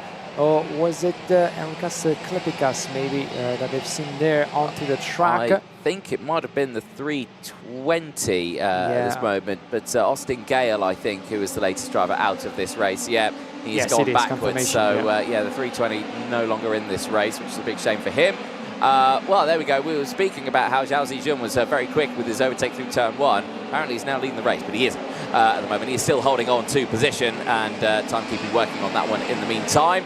Eyes on this. Still, we see these brilliant battles here up front. Now, this is still the other Energy Course. Lev Krutelov, his Energy Course teammate, Higgins, just behind, is now directly behind as he's got the move done now on Peschel. Sends it through. Cochet not able to get it done there, but he does find an amazing little gap there to get it through. And now he's going to have the likes of the CL Racing driver of Joel Pokela get the move done as well. Yep, Peschel. Oh dear, he's losing them left, right and centre now after that one, because now that's Boris Lysen looking to the inside once again. Gets it done before the apex. Beautifully done. That was so close, but yeah, sticking his nose on the inside just before the chicane. And another place in the pocket for Jerzy Spizel in front of Johanna Pahola. Pahola in front of Basil now. Boris Lysen as well making his way past. So Jerzy Spizel, unfortunately, all the way down to 9. As he had a chance at a top 5 result potentially. As we're here with the 307 of Energy, Kurylev, Kutoholov and Oliver Kinmark. The battle is still raging for that P3 finish. Well behind Costoya, and there's Francis, 7/10 of a second. Francis trying to pull away and create a bit of a gap to see the checkered flag in that second place he's been working towards. And Costoya in the meantime, well, taking the fastest lap in the race. As you can see, Kolovos, unfortunately, Stylianos Kolovos from Car Republic joining the list of drivers retiring from this race. Another one, unfortunately, is going to have to come back stronger. As Costoya confirmation, that fastest lap again. We've seen earlier him pulling a 2 seconds gap to pick up one of his wins this morning. And again, he's showing the incredible pace, 2.4 seconds this time around. Hopefully he's got some tire left for the last race that will be taking place later on for the Spaniard. Those tires he's gonna be able to use them hopefully for the superheat tomorrow morning. That 1.5 set to keep intact before the final when it's gonna switch to news. But as for now, we go into the last lap, ladies and gents. Costoya, 2.5 seconds almost. There's Francis, Kutoholov and Oliver Kinmark. Maybe one last move before the lunch break. Well, let's see, as there is Costoya at the front, and no drama for him. I know you were talking about tyres and how they would be.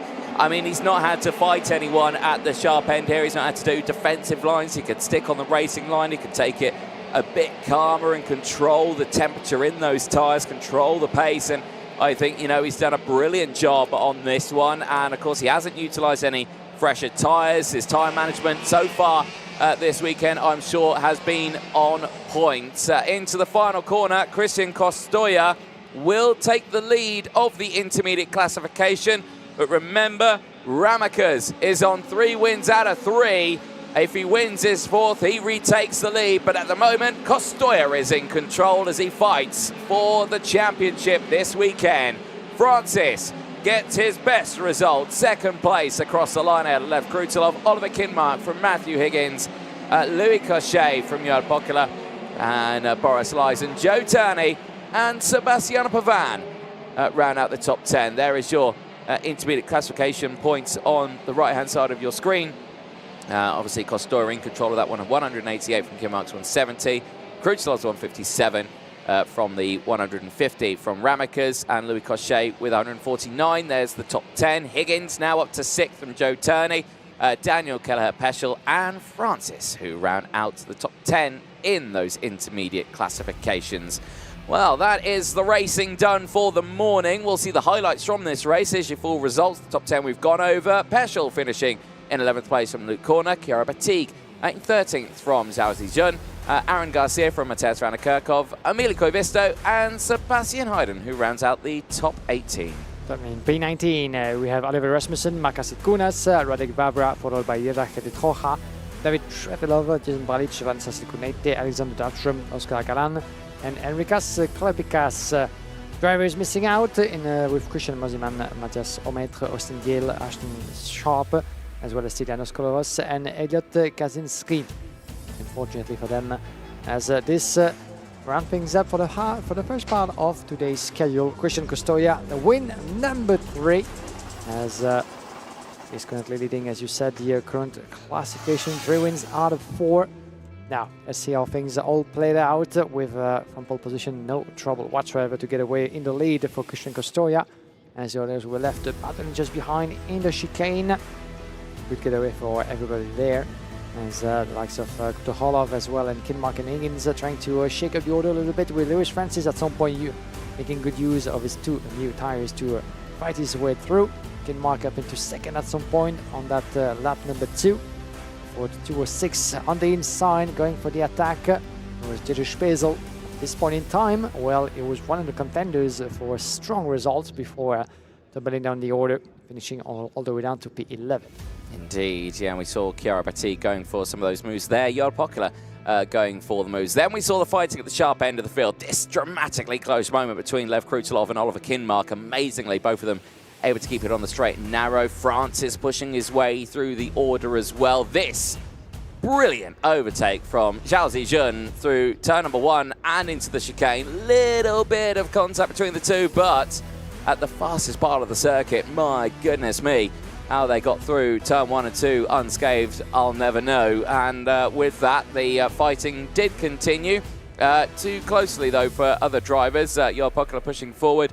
Later on in the race, we did lose, of course, Aston Sharp and Stylianos Kolovos, those two colliding at turn number 7. Unfortunately, the latest of those retirements, Mosiman, Mathis Almer, Austin Gale as well, who we saw retire from that race, and Elliot Kaczynski right at the end of it. This was Boris Lysen emulating what Zhao Zijun had done only a lap ago. The Polish driver putting his nose down the inside at turn number 1.